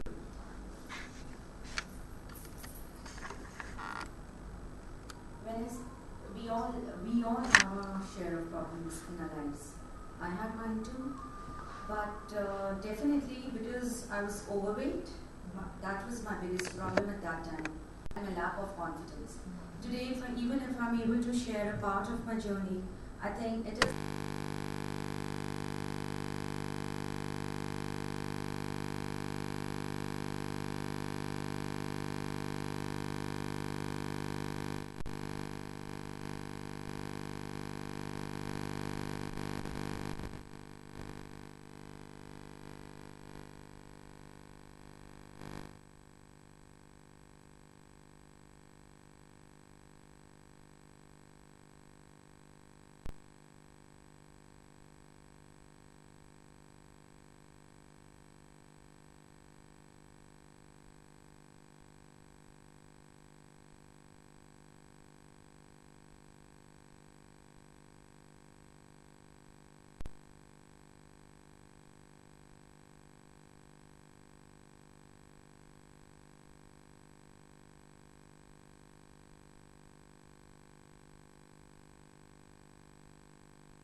because this is going to change how she sees herself today from this day forward. So y'all ready? Look, we got to make sure the cameraman ready for this. You ready? Okay, we ready. So now, here's her new walk. You ready? On the count of 3. 1, 2, 3. Now notice, her walk got a different stride. Young lady, you are no longer the same. We got to be able to walk with our confidence. Give her a hand, ladies, because that's huge. That's huge. She raised her hand twice, but this time she got the courage to say, if she called me up, I'm going up. Do you know what that takes to be able to move? Action is the first step to everything in your life. If you take action today to make a change and take your power of you back, plug into your power source, and that is your love, your belief, and your worth in who you are. And remember, everything in you, you have already. It's just a matter of you taking courage and action to use all you have. Ladies, you are amazing. You are phenomenal. Don't ever let anyone tell you differently. So let's stand all over the workshop, and I'm going to close out and turn it over to my sister friend so she can bring it home. And we're going to repeat after me. I am amazing. I am amazing. Oh, we got to say it like we really mean it. I am amazing. I am amazing. I am beautiful. I am beautiful. I am great beyond measure. I am great beyond measure. I am powerful. I am powerful. I am unbreakable. I am unbreakable. I am my power source. I am my power source. I am amazing and I am unapologetic. I am amazing and I am unapologetic. And I say unapologetic because you should never apologize for being amazing. You should never apologize for being beautiful. You should never apologize for believing you are your own power source besides who you believe in. So you should never ever apologize for that. So always be unapologetic about your greatness. Show up and claim it. And now one final I am an unstoppable woman. I am an unstoppable woman. Thank you. Thank you. Wonderful. So next we're going to have our next speaker.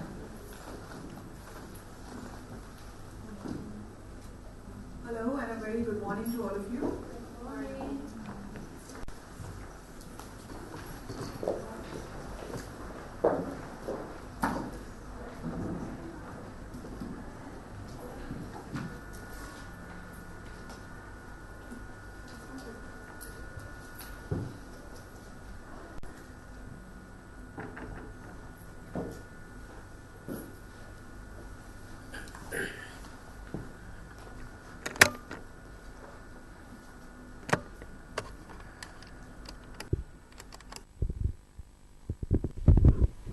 Should I start?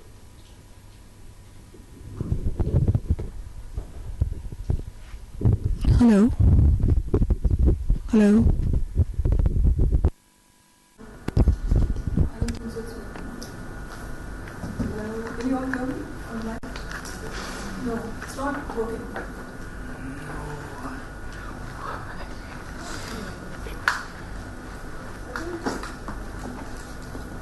It was fine.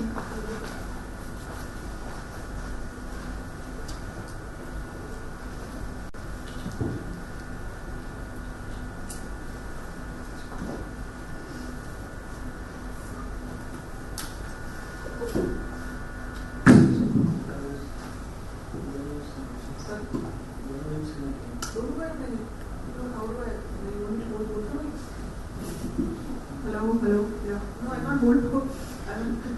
One of them, no, like this is fine. Why do you want me to hold both? In order for it to connect to the computer, it's not connected. Okay, I'll try. It must have lost power. That's how. Why don't you just use the one that's connected to the computer?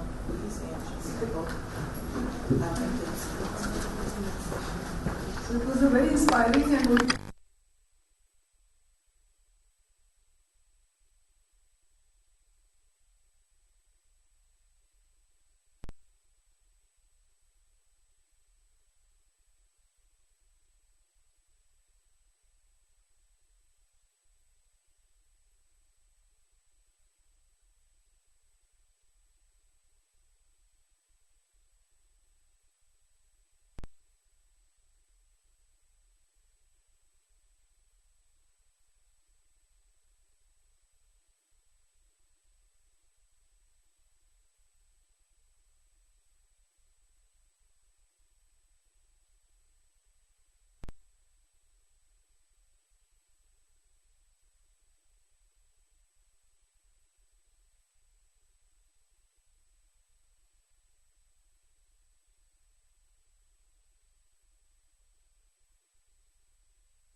and we can always learn from our past mistakes, we can always improve. I mean, that girl beautifully said, it was something really very mature thing, she said it in such a beautiful, simple way, you know, that we should always, even if somebody criticizes us, you know, we should only, try and improve ourselves on that, rather than taking it to heart and, you know, going in a shell and being like, you know, told, oh, you're not worth it, you're not good enough, you can't do it. You know, I've been challenged, and the more I was challenged, the more it made me that no, I have to do it. I have to prove myself. I need to do something. I'm capable of doing it. I kept asserting myself all the time. And I think God was with me, and I have gratitude to God, and I worked hard towards it. And I think today, whatever little that I could do in my life is all because I never lost hope. I never lost faith. I had strong belief in myself. And also one more thing, that you need to be happy to make others happy. If you're not happy, you cannot make others happy.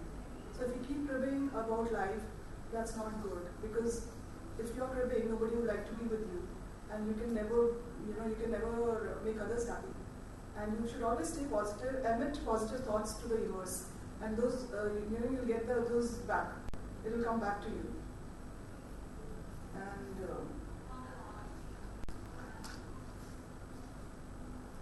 And you should try and give it your best to whatever that you're doing, even if it's a small task. But if you give your best, you will really feel good about it, and that little best will take you somewhere, sometime in life. That make it your habit. That whatever little thing that you're given, you should give your best to that thing. And I happen to be an author of a book also, because I used to read a lot, self-help books. And that motivated me to write some book where whatever I had read, whatever I had imbibed, whatever I, saw, I felt like putting it in words, and that made me more confident. And this book is more like a Bible, because it covers everything about that makes you confident, that makes you, like a leader, all those qualities. Thank you so much.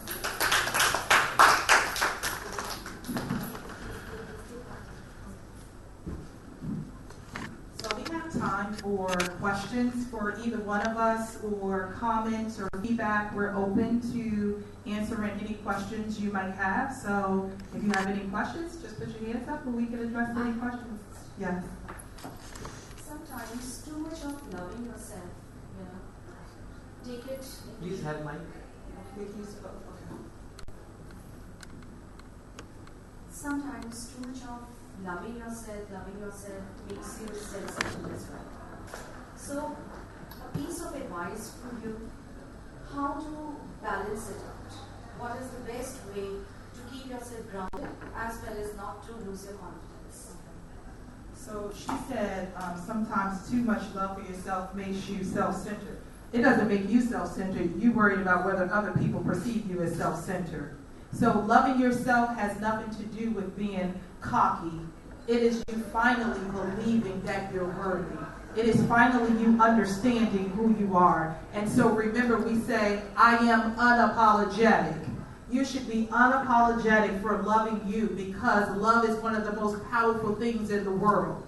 And so why should you have to apologize for encompassing love for other people, and most importantly, for you first? You can't love other people if you don't love you. So don't ever apologize for loving you over extensively, because you're supposed to. You can't expect others to love you back if you don't love you first. Any of the young ladies, or yes? You want to say something? No? Anyone else? One things I would like to leave with the young ladies is, there's a person by the name of Jim Rohn, and his book says the four people you have closest to you will show you your future, will tell you what's ahead. Be very careful who you have in your inner circle. I always say, be careful who you invite to the table. Be careful who you give access to your innermost, right? Because we said cover our heart, cover our mind, and what we think and who we allow to put information into it. So decide this day and moving forward who you will have as the closest people to you. Remember, everyone can't go on your journey with you. Some people will start with you. They're not supposed to finish with you. And in everything in your life, remember, it's great to start, but it is amazing to finish. So don't just say, I want to start being a lawyer, a CEO, and then a writer. Don't just start being that. Finish being that. Make a mark in the world. What footprints will you leave? And along the way, when you leave footprints in the world, remember that there will also be petals that will fall behind. Be sure that they're ones that people can look back and learn from. So every day that you make a step, remember one step is just courage. But in order to keep going, you need a second step, you need a third step, and you need a fourth step and continuous step. In every step that you start making in life, add a little more spunk and a little more shape to it. Because that means your confidence is building more and more in life, and you are now tapping in more and more to the power that supplies you to be great as you are supposed to be in life. Not other people and not how people are seeing you to be. The great that you desire to be. The great that is in you. Okay, girls? Thank you for being in my session. It was amazing having you guys all here. And our session. And I have cards, and you can connect with me and follow me. I know you guys are social media bound, so I'll definitely share all my information. Can we get our group picture for this room, please? We have the photographer, so everyone come up and join for the group picture.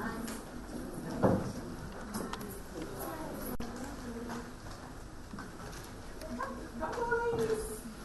I hope you guys enjoyed the session. Yes. Come on, guys, enjoy it.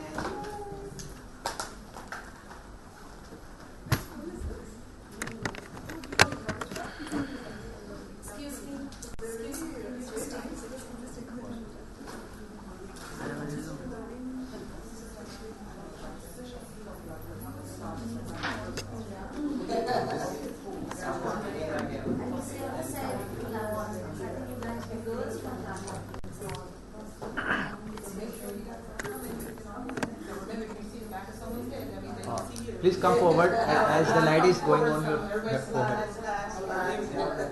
Oh, yeah.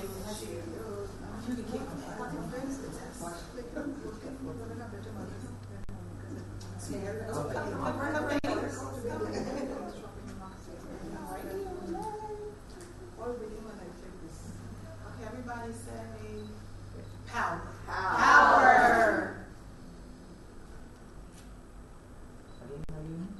Power. Just wait. Just Okay, wait. don't move, 'cause he has the other Wait, camera, wait. And the cameraman is taking a picture. Yeah. Wait now. Please stand. Okay. I will take with this one. Baby channel. Power. Yeah. Power. Okay, he got more. Baby say yeah.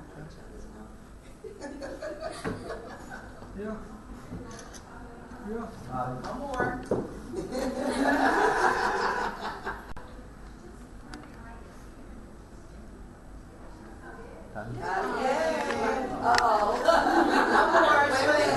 Please have one. Because then they can share. If you'll share with all the girls. Okay,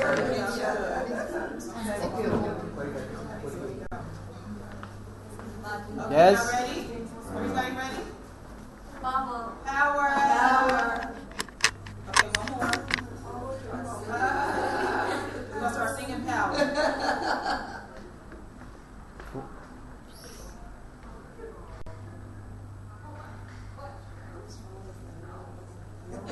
It's done.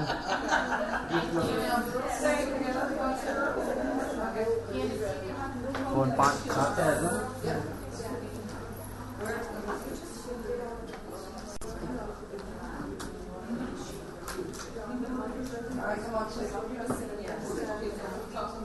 Hello. Dia ada dari kata. Anybody else?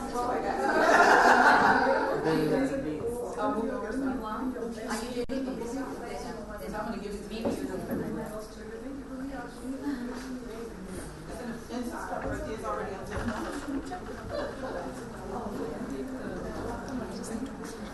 I'll sit outside. I want to sit and ask questions.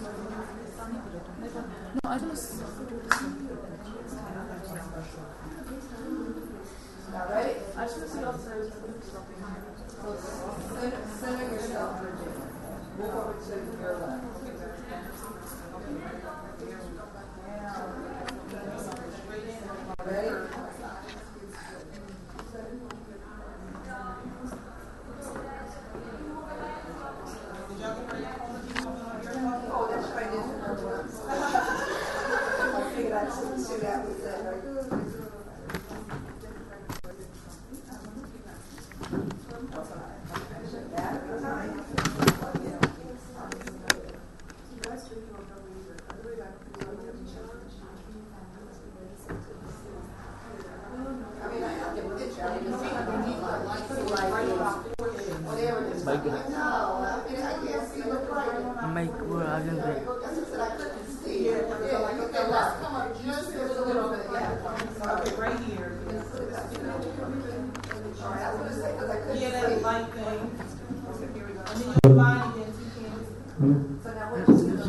Love headphone de.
आपकी audio सही आ रही है?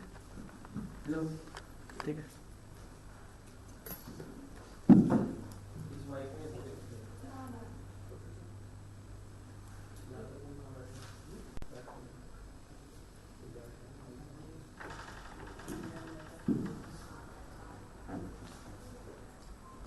That's you? Is that you? Hello. Oh, okay. Hi.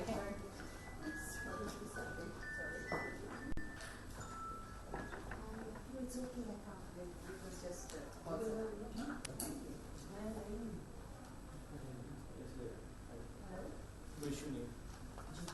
आजा आजा आजा हाँ ठीक है चल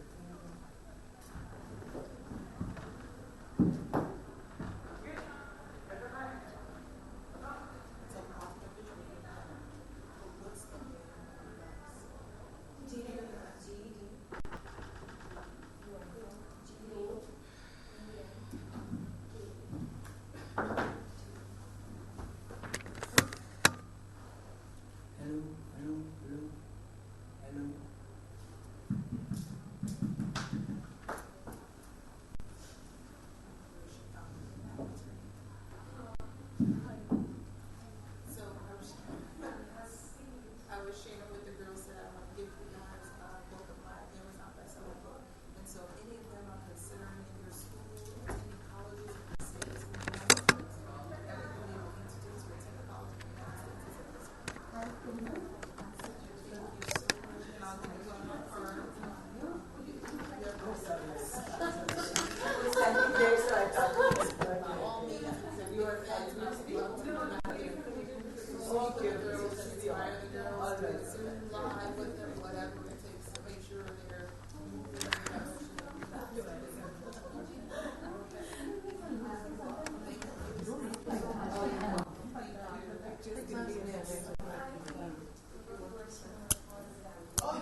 Hello. Hello. Hello. I'm doing master's. I'm a volunteer. Oh, great. And tomorrow I'll be the lead speaker. कोई दिक्कत नहीं है बोलने दे जहाँ बोलना है सिंगल क्यों आ रही है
कर देगा एमबीएस पक्का भाई एमबीएस में हम लोग वो एमबीएस मांग रहा है एमबीएस मना कर दी थी तो एमएन सिंगल से कैसी आ रही है खुदा पर हो जाए खुद ही मना कर दिया एमएन दोनों वो चाहिए हां माइक पे और मैं तो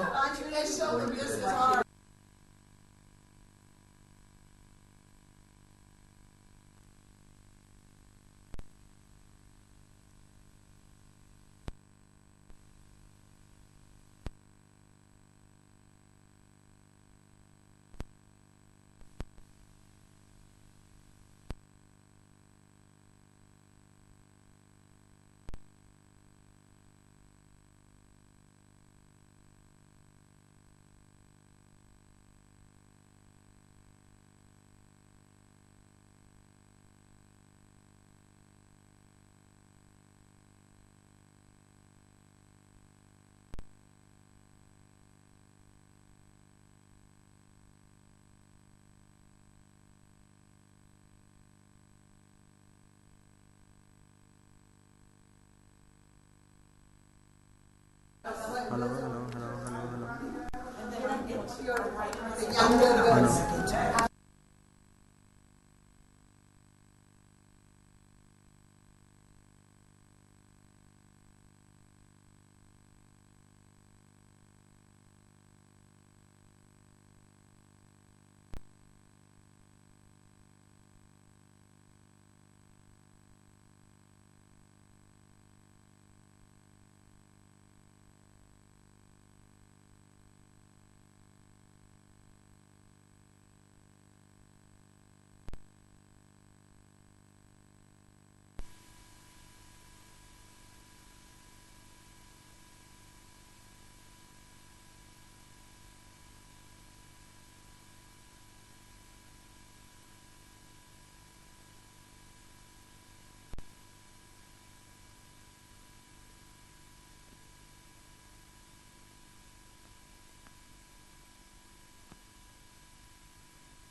out so I can approve of what transition to. I'm like, girl, I'm okay. No, I'm your stylist, is what she said. No, no, no. So she picked out all of my dresses and stuff. She said, Mom, she said, no, you're okay. She says, have you been getting good feedback from all of you? She said, and I said, what's everybody telling me? I was thinking, she said, see, this is, I pick everything out. No, that's like I can't dress myself. Thank you guys for being in. I'm so happy you guys enjoyed the session. The girls could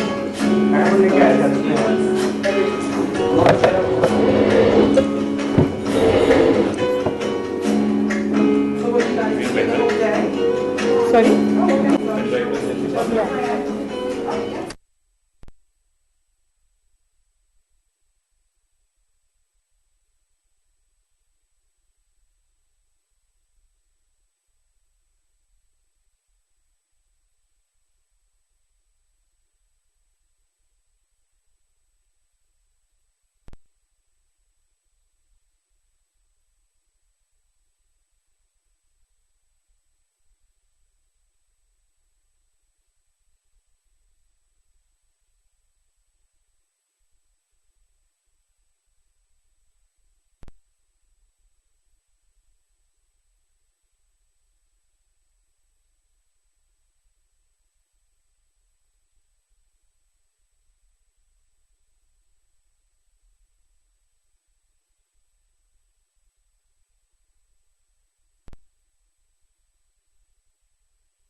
Oh, okay.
Yeah.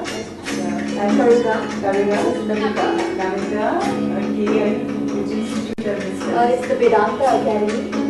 That's near Pune. It's between Pune and Bombay. And he started for this Vedanta. Yes. Her assistant is Chica actually, Sunanta ji. She's Swami Parthasarthi's daughter. Oh, yeah. I know him and worked with Tamil Nadu with him. Yes, very radical. I would say. Very practical, not radical. That was my impression. Very practical. And Kumud, you are from Delhi? I'm from Delhi. Okay. So you teach, I've been Hatha yoga or?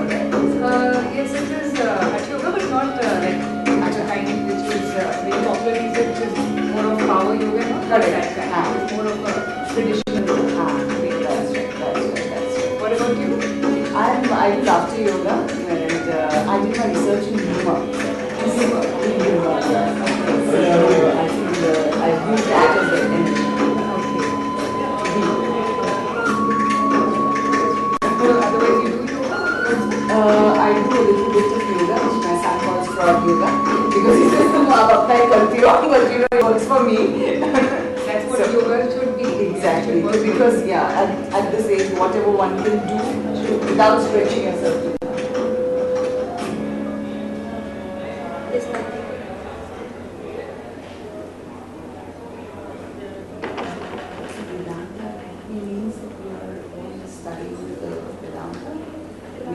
It's just pure, that's the only. Yeah, it's knowledge-based. Yeah. Vedanta means, it could be, Vedanta can be anything. So you're studying other subjects also? We're studying, it's called the Vedanta Academy, only Vedanta is taught there.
My name is Liz Velasquez, and I'm from North Carolina, USA.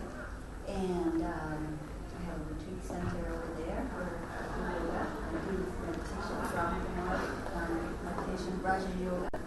And also, I like doing yoga, different styles of yoga practice, physical. Thank you very much.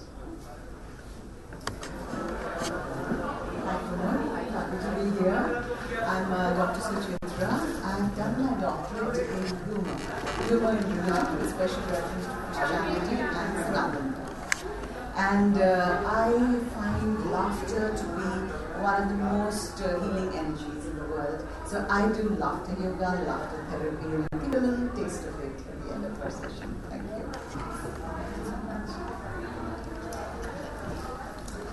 Hi, I'm Madhavi, and I do practice yoga on a regular basis. It's the regular form of yoga. Good old yoga. Good old yoga. Yeah. Hi everyone, I'm Karuna Das. This is Namita Agarwal, and we are from the Adlakha Academy near Bombay. And yes, we do half an hour of yoga as part of our physical exercise every morning. It's part of our schedule. I'm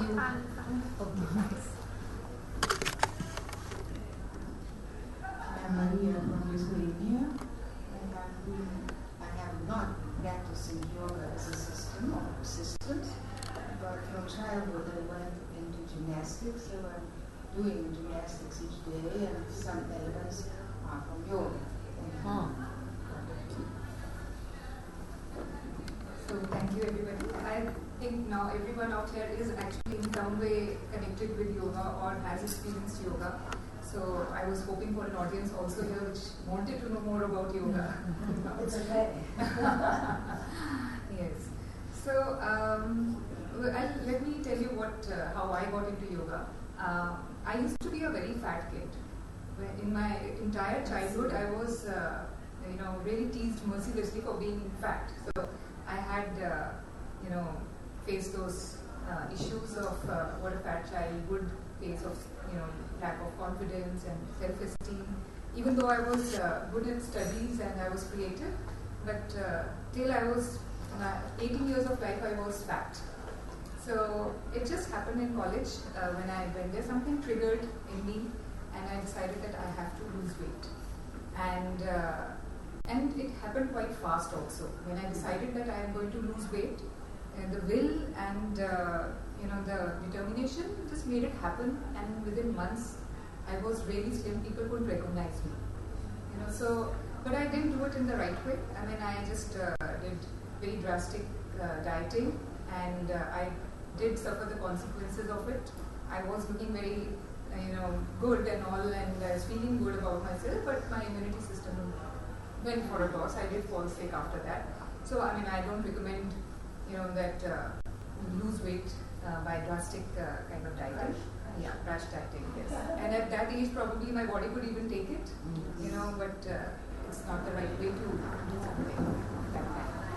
But that actually made me realize the power of the mind.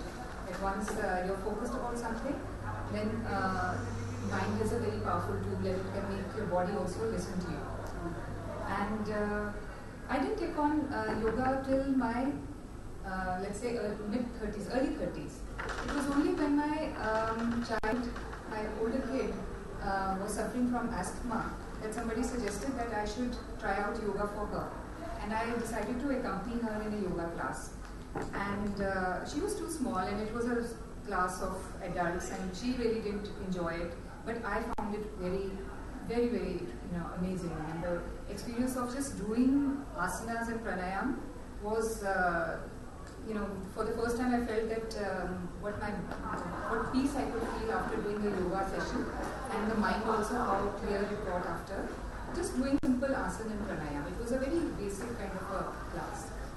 So also, yeah, please come forward. Okay, yeah, just come quick. You also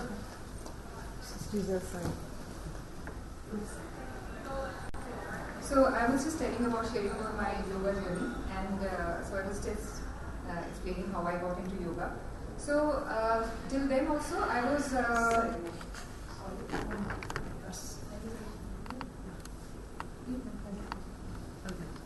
It's too important to. Yes, of course. So as so then that was the first taste of yoga that I had in my life. It was actually after 2 years or so of my having joined a yoga class as a practitioner that I went for a general checkup. And it was the first time I ever went for an executive checkup, the full body checkup. We decided that it's high time that we should get into these kind of practices. And at that time, I was diagnosed with a tumor. So there was a big tumor in my thoracic region, and it was in such an area where the doctors didn't want to touch it till they were very sure that it has to be taken out. So they told me to just wait and watch, if it is increasing in size or what happens, because I had no symptoms otherwise. And but that waiting and watching was good in a way, because they didn't just go in a hurry and take it out. It was a big surgery, but also it just completely transformed me. That started my spiritual journey, because I was seeking answers as to why is there this tumor inside of me, what will happen to me. I was faced with my mortality for the first time, and I had 2 kids, so I had to, I was worried what will happen to them if I die, will I die? So many questions came in my mind, and I tried all kinds of alternate therapies. I, was given medication for all kinds of, probabilities of maybe it is something to do with tuberculosis, or it could be something else which will subside. So 6 years went by in that time, and the tumor did not decrease, it was slowly increasing only. But my journey had started, I became a seeker, and I think the universe does send these indications or these so-called adversities for you to really grow. And I think that's where I grew. I got deeper into yoga, and I got a lot of answers. I found my teachers, I found several wonderful teachers and gurus in the process, and I got a lot of answers to so many questions that I had, which were not just to do with my body and mind, it was also to do with my beyond the body and beyond the mind. About why has this come, and why do these kind of things happen to people? So for me, yoga has been the most impactful of all the teachings that has happened to me in this journey. And I had to go for surgery, but I was very okay with that. Then by that time, I was not in distress or stressed out about it, and I was okay to, even if it meant that I was to die after that, let it be so. It was not going to affect me. I was over it. And then I decided that I had to become a teacher, because it would make my journey and my practice much more stronger. So that was the reason I decided to become a yoga teacher. Though I had worked for, I was working in the fashion industry. I was a fashion designer, trained fashion designer, and the 26 years I worked as a fashion designer, and also simultaneously for the last 10 years or so I have been working as a yoga teacher. It is only last year that I took a break from my design work and decided that I would like to pursue wellness, holistic wellness in a bigger way, and share with people what I have understood and how it can help them. Because I see there is such a big need, and the kind of lifestyle people are leading these days, there is a madness for everything to do with the body, and there's nothing to really nurture it and to understand it and to also understand the mind. So this is how I became a teacher, and I want to now get into more and more of this wellness offering. So I call my yoga Astitva yoga, because Astitva means beingness. It also means identity. So what am I? From here, I would like to just show you a few, share with you a few understanding of what I have of yoga. Gagan, can you just help me with this next?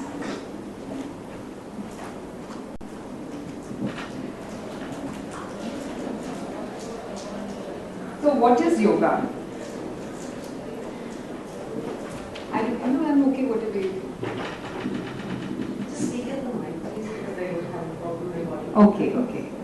So So as I asked you all what yoga means to you, so there are a lot of misconceptions about yoga too.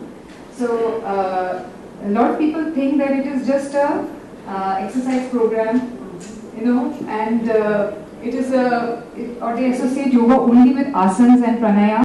Please switch off the light if you want to. Okay, it's okay. I think it's okay. So a lot of people think it's a religion also, and a lot of people have met here. They said that in their programs or whatever they're practicing, they don't even say the mantra Om, because they feel that it is religious in nature. So there is a misconception about yoga being a religion, and some take it up as a mere exercise plan. It is just for the body. It is just a fitness tool. And something that yoga means only asana and pranayama. There is such, this is just, tip of the iceberg actually.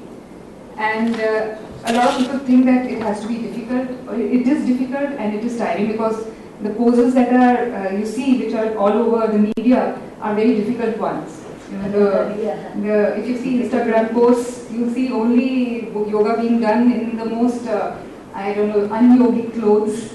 Tight clothes and short little things, and it is also very tiring because people want that kind of thing. And there are so many kind of yogas which have come out, like hot yoga and beer yoga. I mean, they are distorting the concept of yoga. Yes, there's something called beer yoga also now. There's something called yes. So we have Jnana yoga, Bhakti yoga, Karma yoga, beer yoga. Beer yoga, there's narcotics yoga also now. I mean, they're just using yoga to sanctify anything in life. Yeah. And what it is actually is that it is a way of life. It is not just something which you go to a class. You called for the audience, you just said the message. And that's what it is. Please come forward. No, please come in. Come on. Aage baith jao. Thank you. Thank you so much. Come. No, right.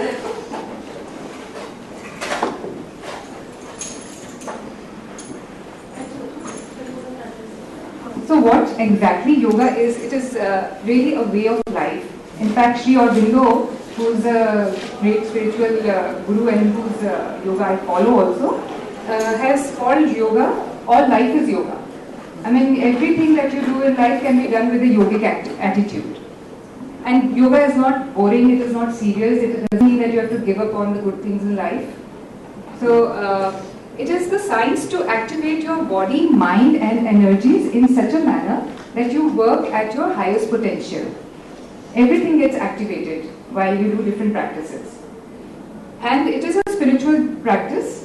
People don't obviously go for yoga classes because they want to get into a spiritual practice. They do it for their body and mind, which is a big aspect of who we are. But it takes you beyond your body and mind. And secondly, it is simple and it is rejuvenating. If it is difficult and tiring, then you are not doing yoga. Let me tell you that much. So yoga comes from the Sanskrit word yuj, which means to unite. And what does it unite? It unites the body and the mind with the individual spirit and the individual spirit with the universal spirit. So it makes us realize who we are, the core of us, what we are deep within ourselves. So, and we will realize that each one of us have the same core. We are all connected in that manner. So that is where the spiritual aspect of yoga comes in. Now there are various parts of yoga, as you were saying, there is Bhakti yoga, there is Jnana yoga, Karma yoga, Kriya yoga, Raj yoga. So in India, this is very, we talk about it very often, but Bhakti yoga is the yoga of devotion. Through devotion also you can reach your ultimate nature, and we have a lot of Bhakti yogis, we have had a lot of Bhakti yogis in our times. They have devoted their whole life to God and attained to their divine nature. Also, example of Bhakti yogi is Mother Teresa, who has devoted her life to God, and also at the same time she is a Karma yogi, because her work is her dedication, is her life. it's Dhyan. So the action, so she's a lovely combination of Karma Yogi and Bhakti Yogi. And Mahatma Gandhi is a huge example of a Karma Yogi. His work was all about, doing something for the upliftment of our country, for others. So his whole life was dedicated to others. Then we have Kriya Yoga, which is a yoga of energy, Kundalini, and other kind of mantra yoga, tantra yoga. These are all forms of raising the energy in such a manner that we again attain to our divine nature. And the last is Raj Yoga, which is the eightfold path of yoga. This is also called the Ashtanga Yoga, the eight-limbed path, and it is often distorted these days as some people are saying, I'm going to an Ashtanga Yoga class. But what it means is basically they are going for doing asana and pranayama in a certain way, but Ashtanga Yoga is really a eightfold path of yoga in which there are asana and pranayama are just two of the limbs.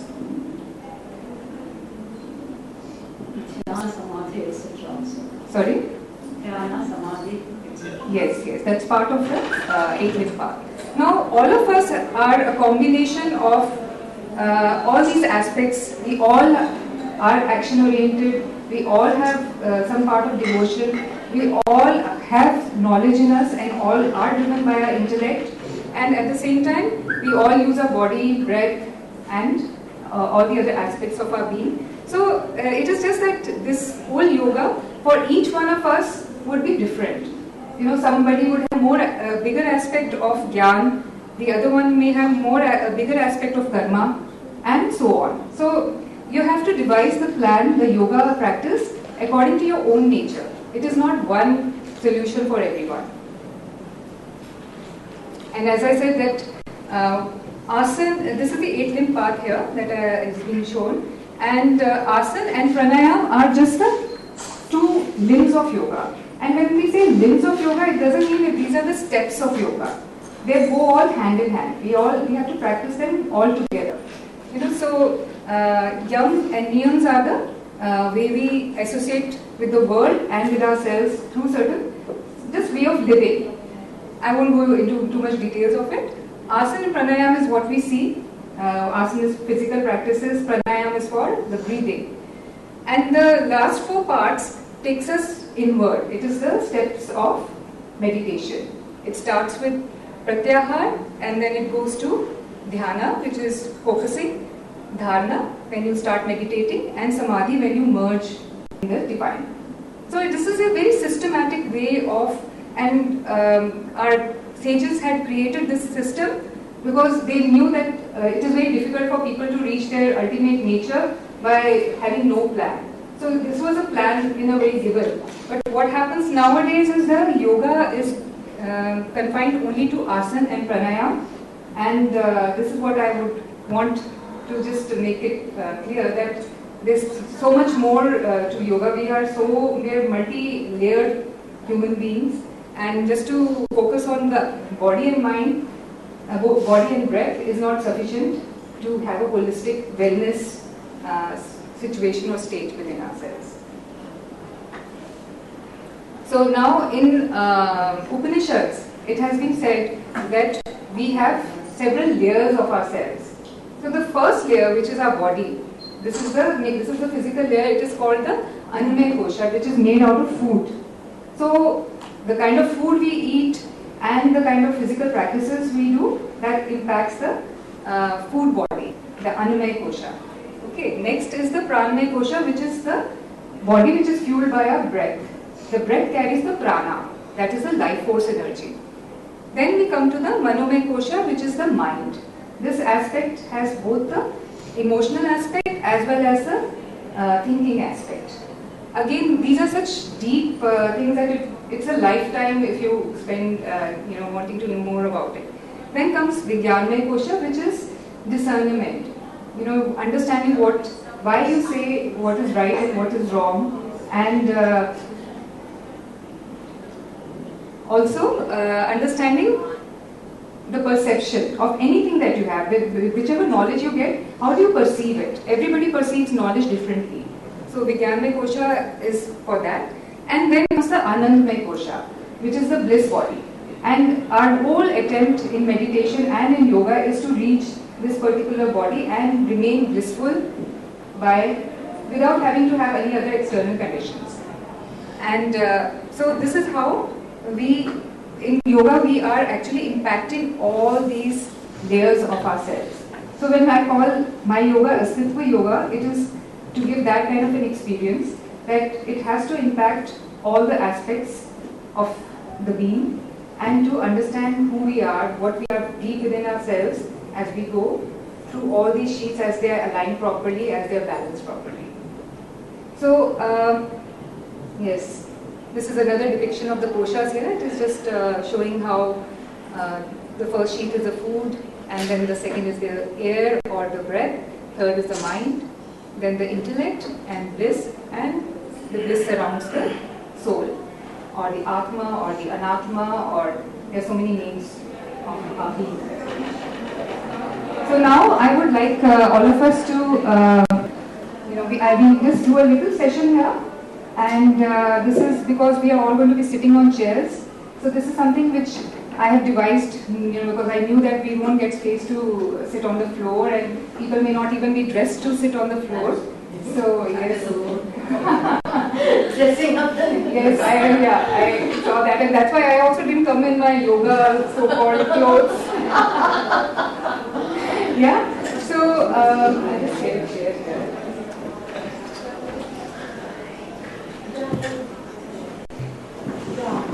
So there are different kinds of offering that Astitva does.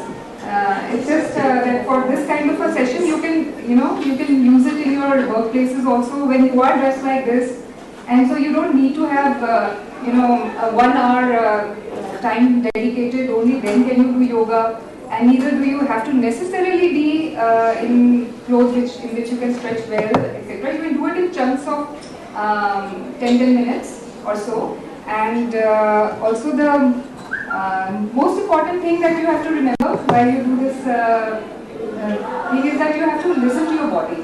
Anytime when you do yoga, the most important aspect, there are 2-3 things to be kept in mind. Firstly, you have to listen to your body. So in a class, if your instructor is telling you bend more, it's not okay, don't listen to that. I would say just give your own self that respect that I'm trying to understand my body. What is its strengths and weaknesses? Am I that much flexible? So try and give yourself a little challenge, but don't overwhelm it that you have injuries. Then the second thing is that you have to be focused on your breath.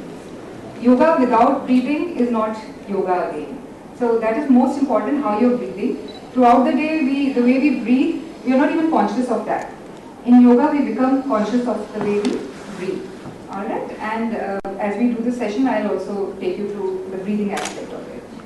And the third thing is, it is non-competitive. So don't ever think that, oh, this person is able to do that much, why am I not able to touch my toes, and and I'm too old to do yoga, or I'm too young to do yoga. There's so many things that we are always holding ourselves back with. So it is non-competitive, it is something to understand yourself. So these 2-3 things that you have to remember when we do yoga. So now we will be doing yoga sitting on the chair. So you can remove your bags. Yeah. Keep your phones on silent and a little away from yourself so that you can be less distracted. If you're wearing high heels, you can take off your shoes, or if you want to keep your shoes on if you feel they're very comfortable. Otherwise, be free to take them off. So this is the kind of yoga you can do in your offices, when you're traveling also, you don't have enough space. So this is a session which has been devised using those kind of. Is everybody able to see? And sorry, can you come up? You can come here.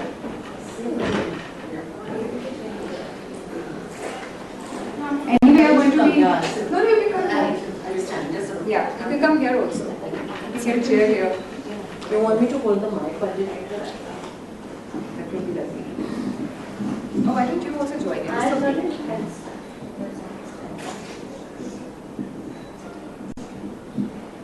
So just close your eyes. Keep your hands on your legs, on your knees. You can keep your back slightly away from the back of the chair. And now turn your palms up. You can make this mudra which just completes the energy cycle, but if you find it comfortable to just keep it open, just keep it open. Close your eyes, keep your head, neck, spine in a straight line. And now let's do a few rounds of the breathing. As you inhale, feel your abdomen go up. As you exhale, feel your abdomen go down.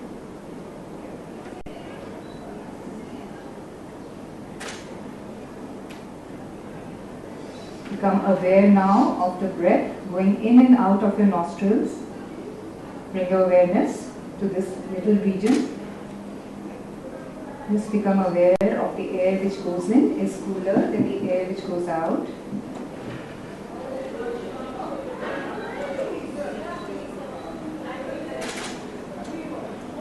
Just let go of all the tensions and the worries. Relax your shoulders.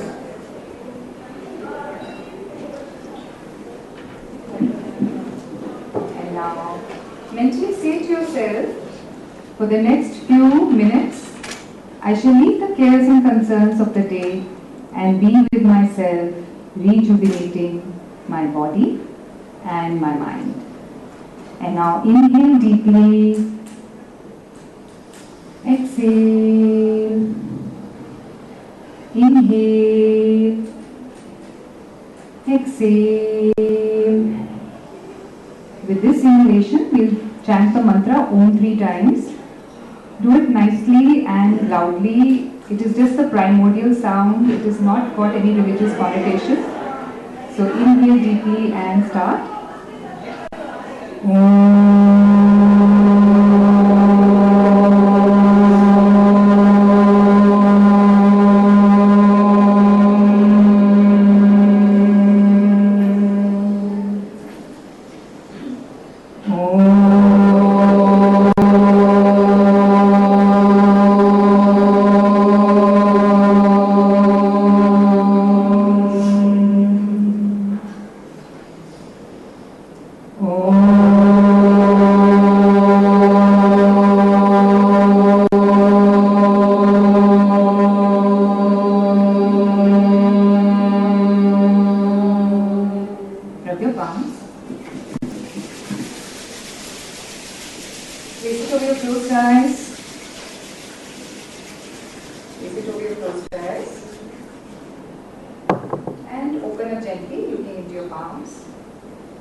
Wrist, hands up and down.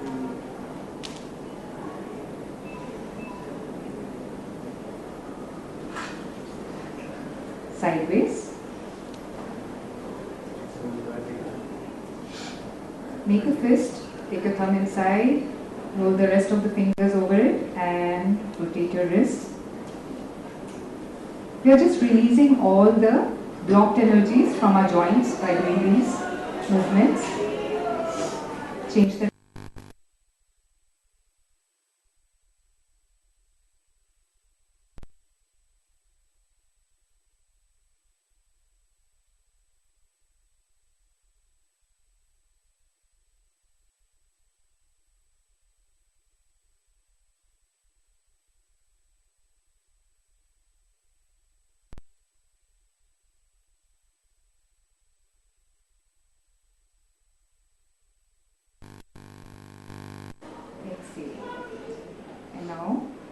sideways.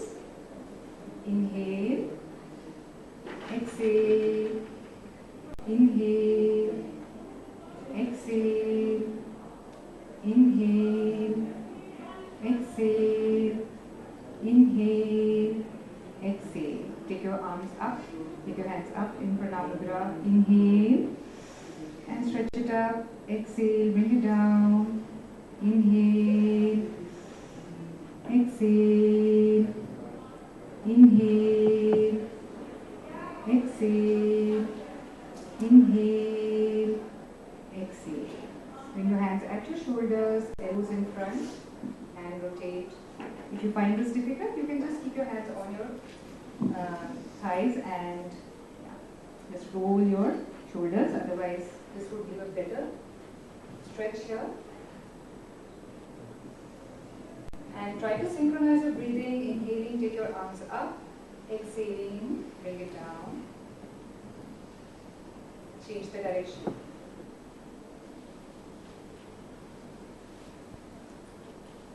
Really opens up your shoulders. We are slouched throughout the day on our desk and all.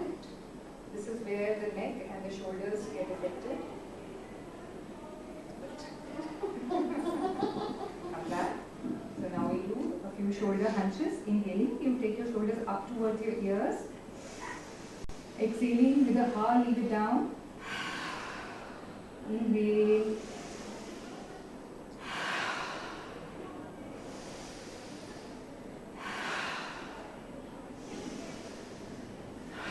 That's it. Does it feel good? Leg movements from left to right now. Inhale, take your head to the left. Exhale, center. Inhale, right. Exhale, center. Inhale. Exhale. Inhale. Exhale. Head up and down now. Inhale, take your head up. Exhale, bring your chin to your chest. Inhale. Exhale. Inhale. Exhale. Neck rotation. Left ear to the left shoulder. Head goes back. Right ear to the right shoulder. Chin to the chest. Inhaling, take your head up. Exhaling, bring it down. Just remember the neck area has got very delicate muscles and it just carries such a lot of weight. Change the direction. Yeah. It carries the head throughout the day. And also at night, if you're not sleeping in the right posture, it does get affected and tensed up. So it's very important to release this tension.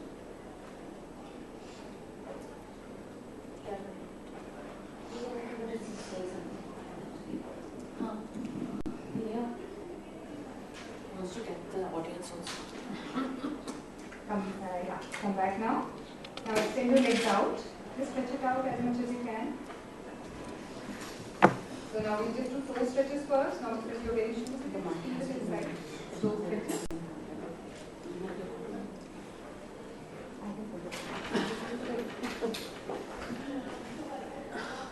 Stretch and contract just the toes.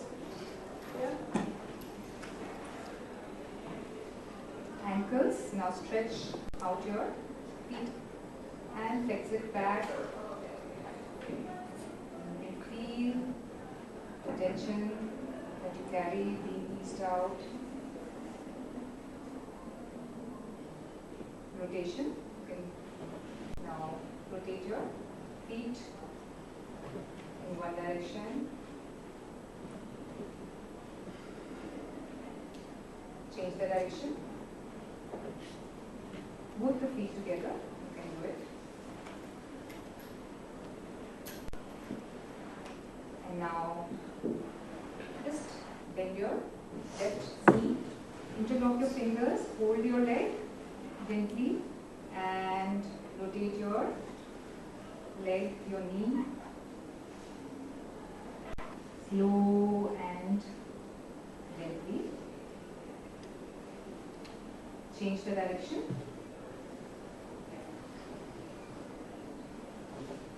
As we grow older, it becomes more and more difficult to sit on the floor. Small little changes which happen to the other side. And it's very important to keep the joints fluid by these simple practices. change the direction.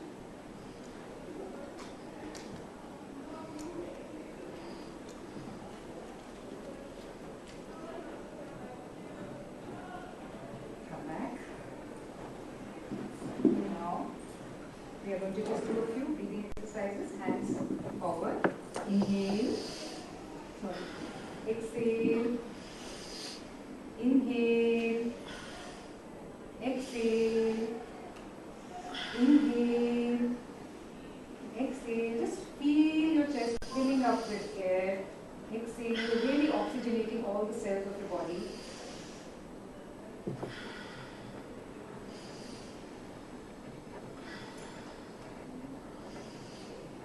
And come back. Now we take our hands up and down. Inhale. Exhale. Inhale. Exhale. Inhale. Exhale. Inhale. Exhale. And now, this is just a warming up session that we have done. And since we are modifying the whole session here, so we will not be doing classical Hatha yoga, but we are going to do modified Hatha yoga.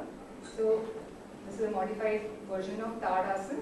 Interlock your fingers, take it over your head, and now stretch it out. And keep breathing into it. Don't hold your breath.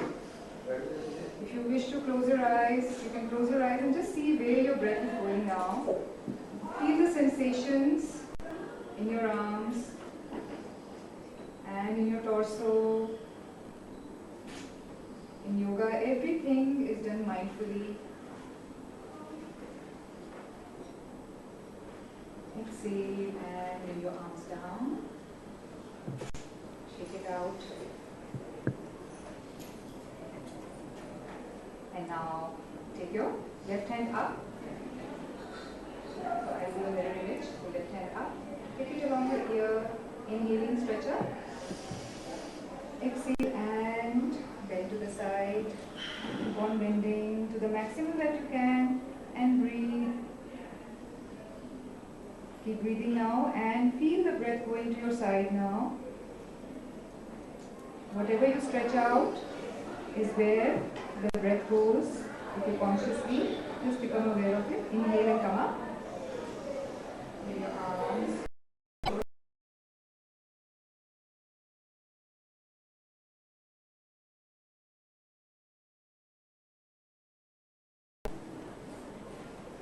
And now, inhale, keep your arms parallel and just bend forward with your hands next to your feet. Bend as much as you can. Feel the back now being stretched up. Breathe into it.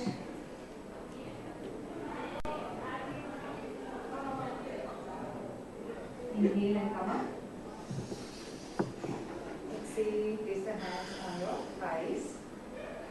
And now we'll be doing a modified version of the cat stretch or Marjariasana as we call it. So now what we have to do is inhaling, we have to curve our arch our back so that we can feel the curvature in the back. It's going out, the abdomen going out and the spine curving back. Exhale, now move your hands, slide your hands forward and curve your spine back. This is for releasing the tension in the back. Inhale. Exhale, chin to your chest, spine curves out. Inhale, abdomen out, head up. Exhale, chin to your chest and feel your spine curving back. And a couple of deep breaths.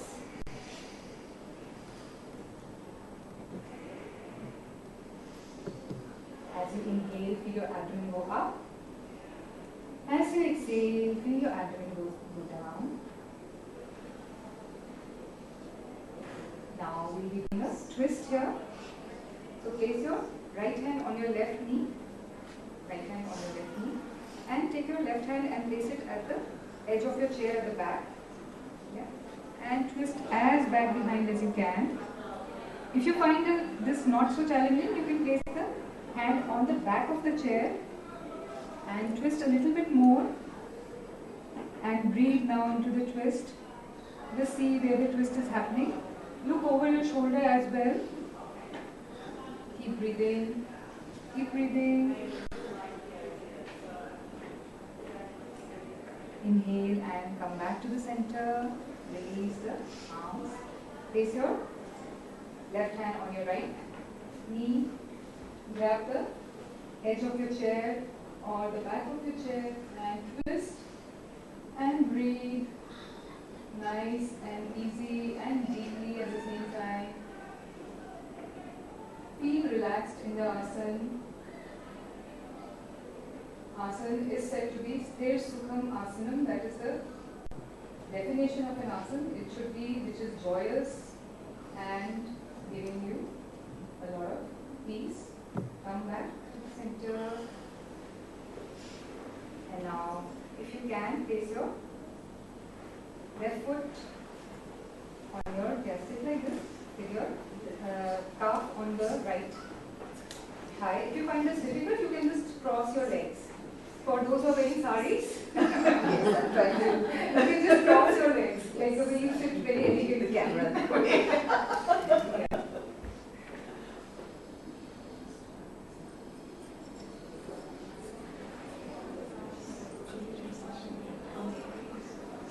So yeah, so sit like this and now bend forward. Once again, now you feel a stretch. Bring your hands as close to your feet as you can. Breathe into it. You can feel the stretch in your thigh and your hip opening up.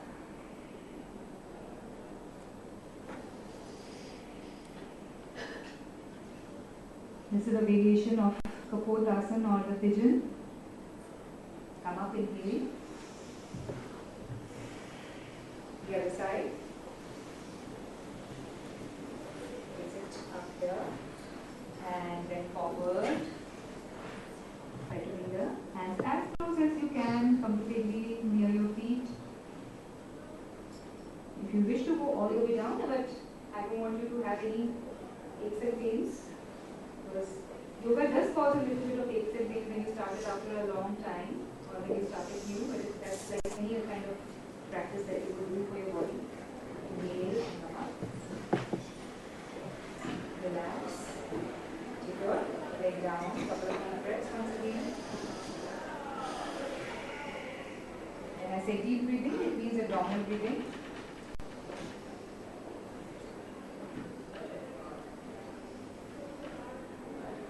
And now extend your left leg out.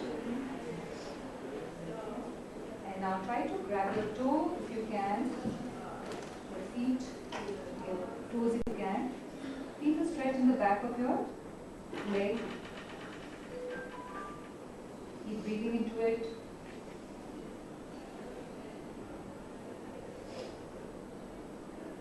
Come back. On the other side. Grab your feet, the toes, otherwise your ankle. Okay, just grab your ankle. And breathe.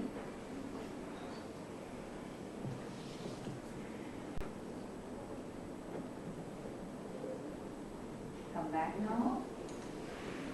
And relax. Couple of deep breaths once again.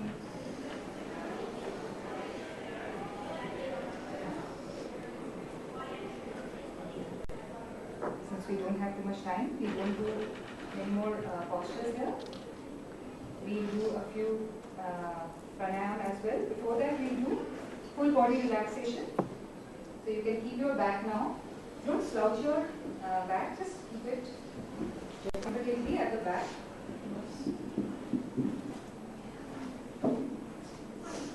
And now we are going to relax each part of the body consciously. So just consciously release any tension that you have. If you want to position yourself, your hands or your legs comfortably, move it now, because once we start with the scanning, then I would want that you don't move. Just bring your focus to the part which I shall be talking about. Close your eyes. And now bring your awareness to your feet first. So relax your toes. Bring your attention to your toes. You don't have to move it or wriggle it. Relax your ankles.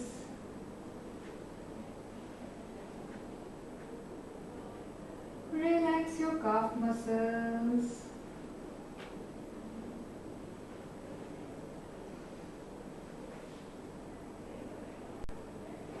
Relax your knees.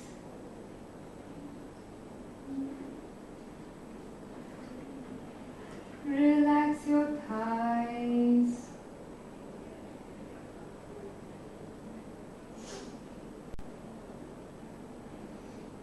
Relax your hips. Relax your lower back.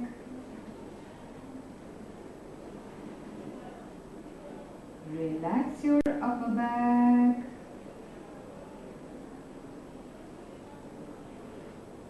Relax your abdomen. Relax your chest. Relax your shoulders.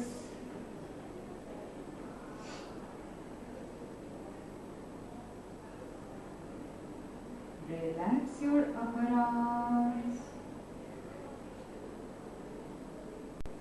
Relax your forearms.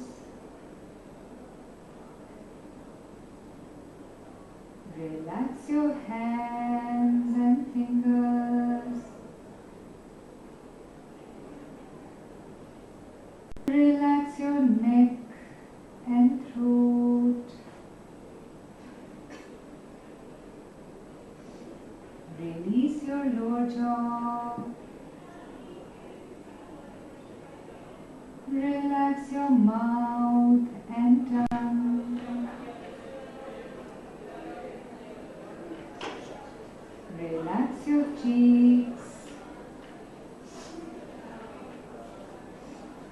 Relax your nose and nostrils.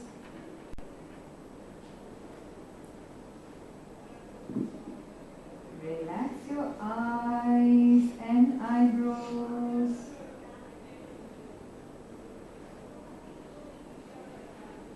Relax your forehead.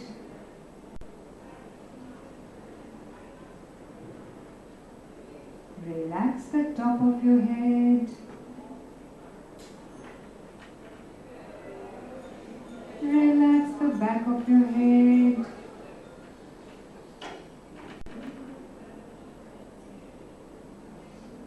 And now your whole body is relaxed.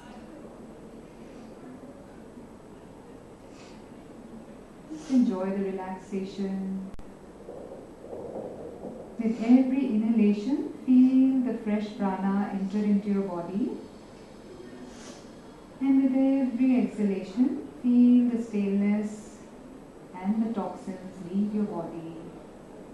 And feel yourself completely relaxed, rejuvenated, and re-energized.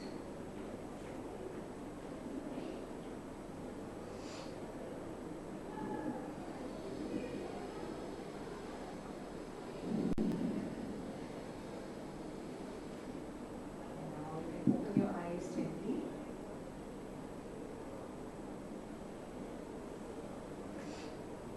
So now we can do one pranayam. So we do Nadi Shodhan pranayam. This is the easiest pranayam, and also this can be done any time of the day. Yeah. And for that, this is something which balances our left and right nadis. Again, it's a very deep science. Yoga is such a deep science, it can't be done in just a little session here. But if there is one pranayam that you should do, the only one that you should do, if you have time only for one, do this one. It is called Nadi Shodhan pranayam, also called Anulom Vilom. A lot of names are there.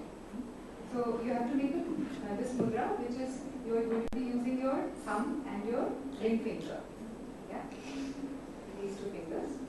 So you have to close your right nostril with your thumb.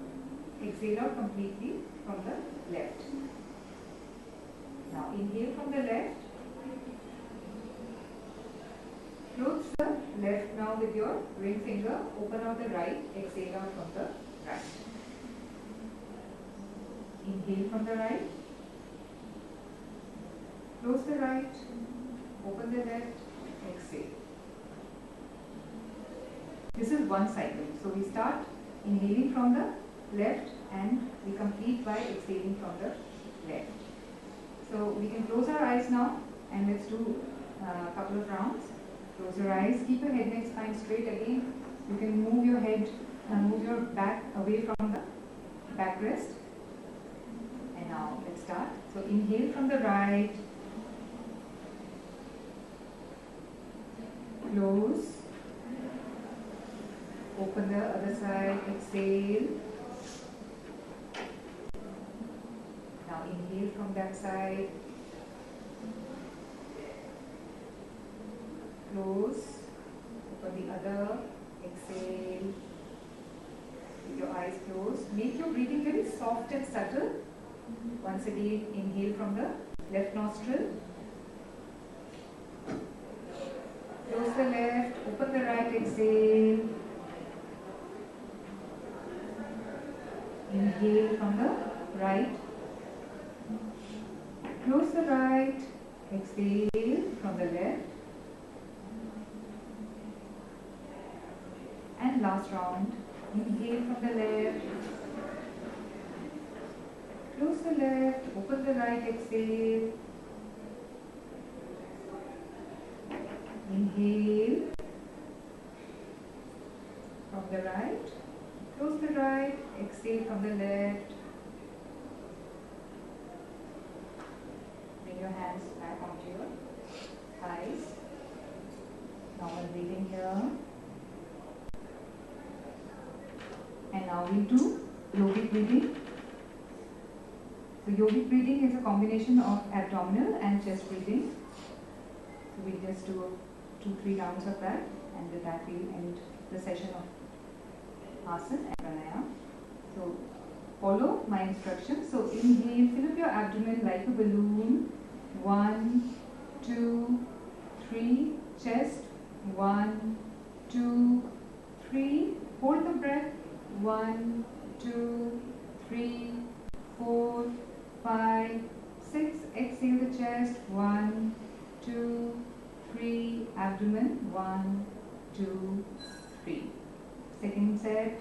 Inhale. Fill up your abdomen like a balloon. 1, 2, 3. Chest. 1, 2, 3. Hold. 1, 2, 3, 4, 5, 6. Exhale the chest first. 1, 2, 3. Abdomen. 1, 2, 3. Last round. Inhale. 1, 2, 3. Chest. 1, 2, 3.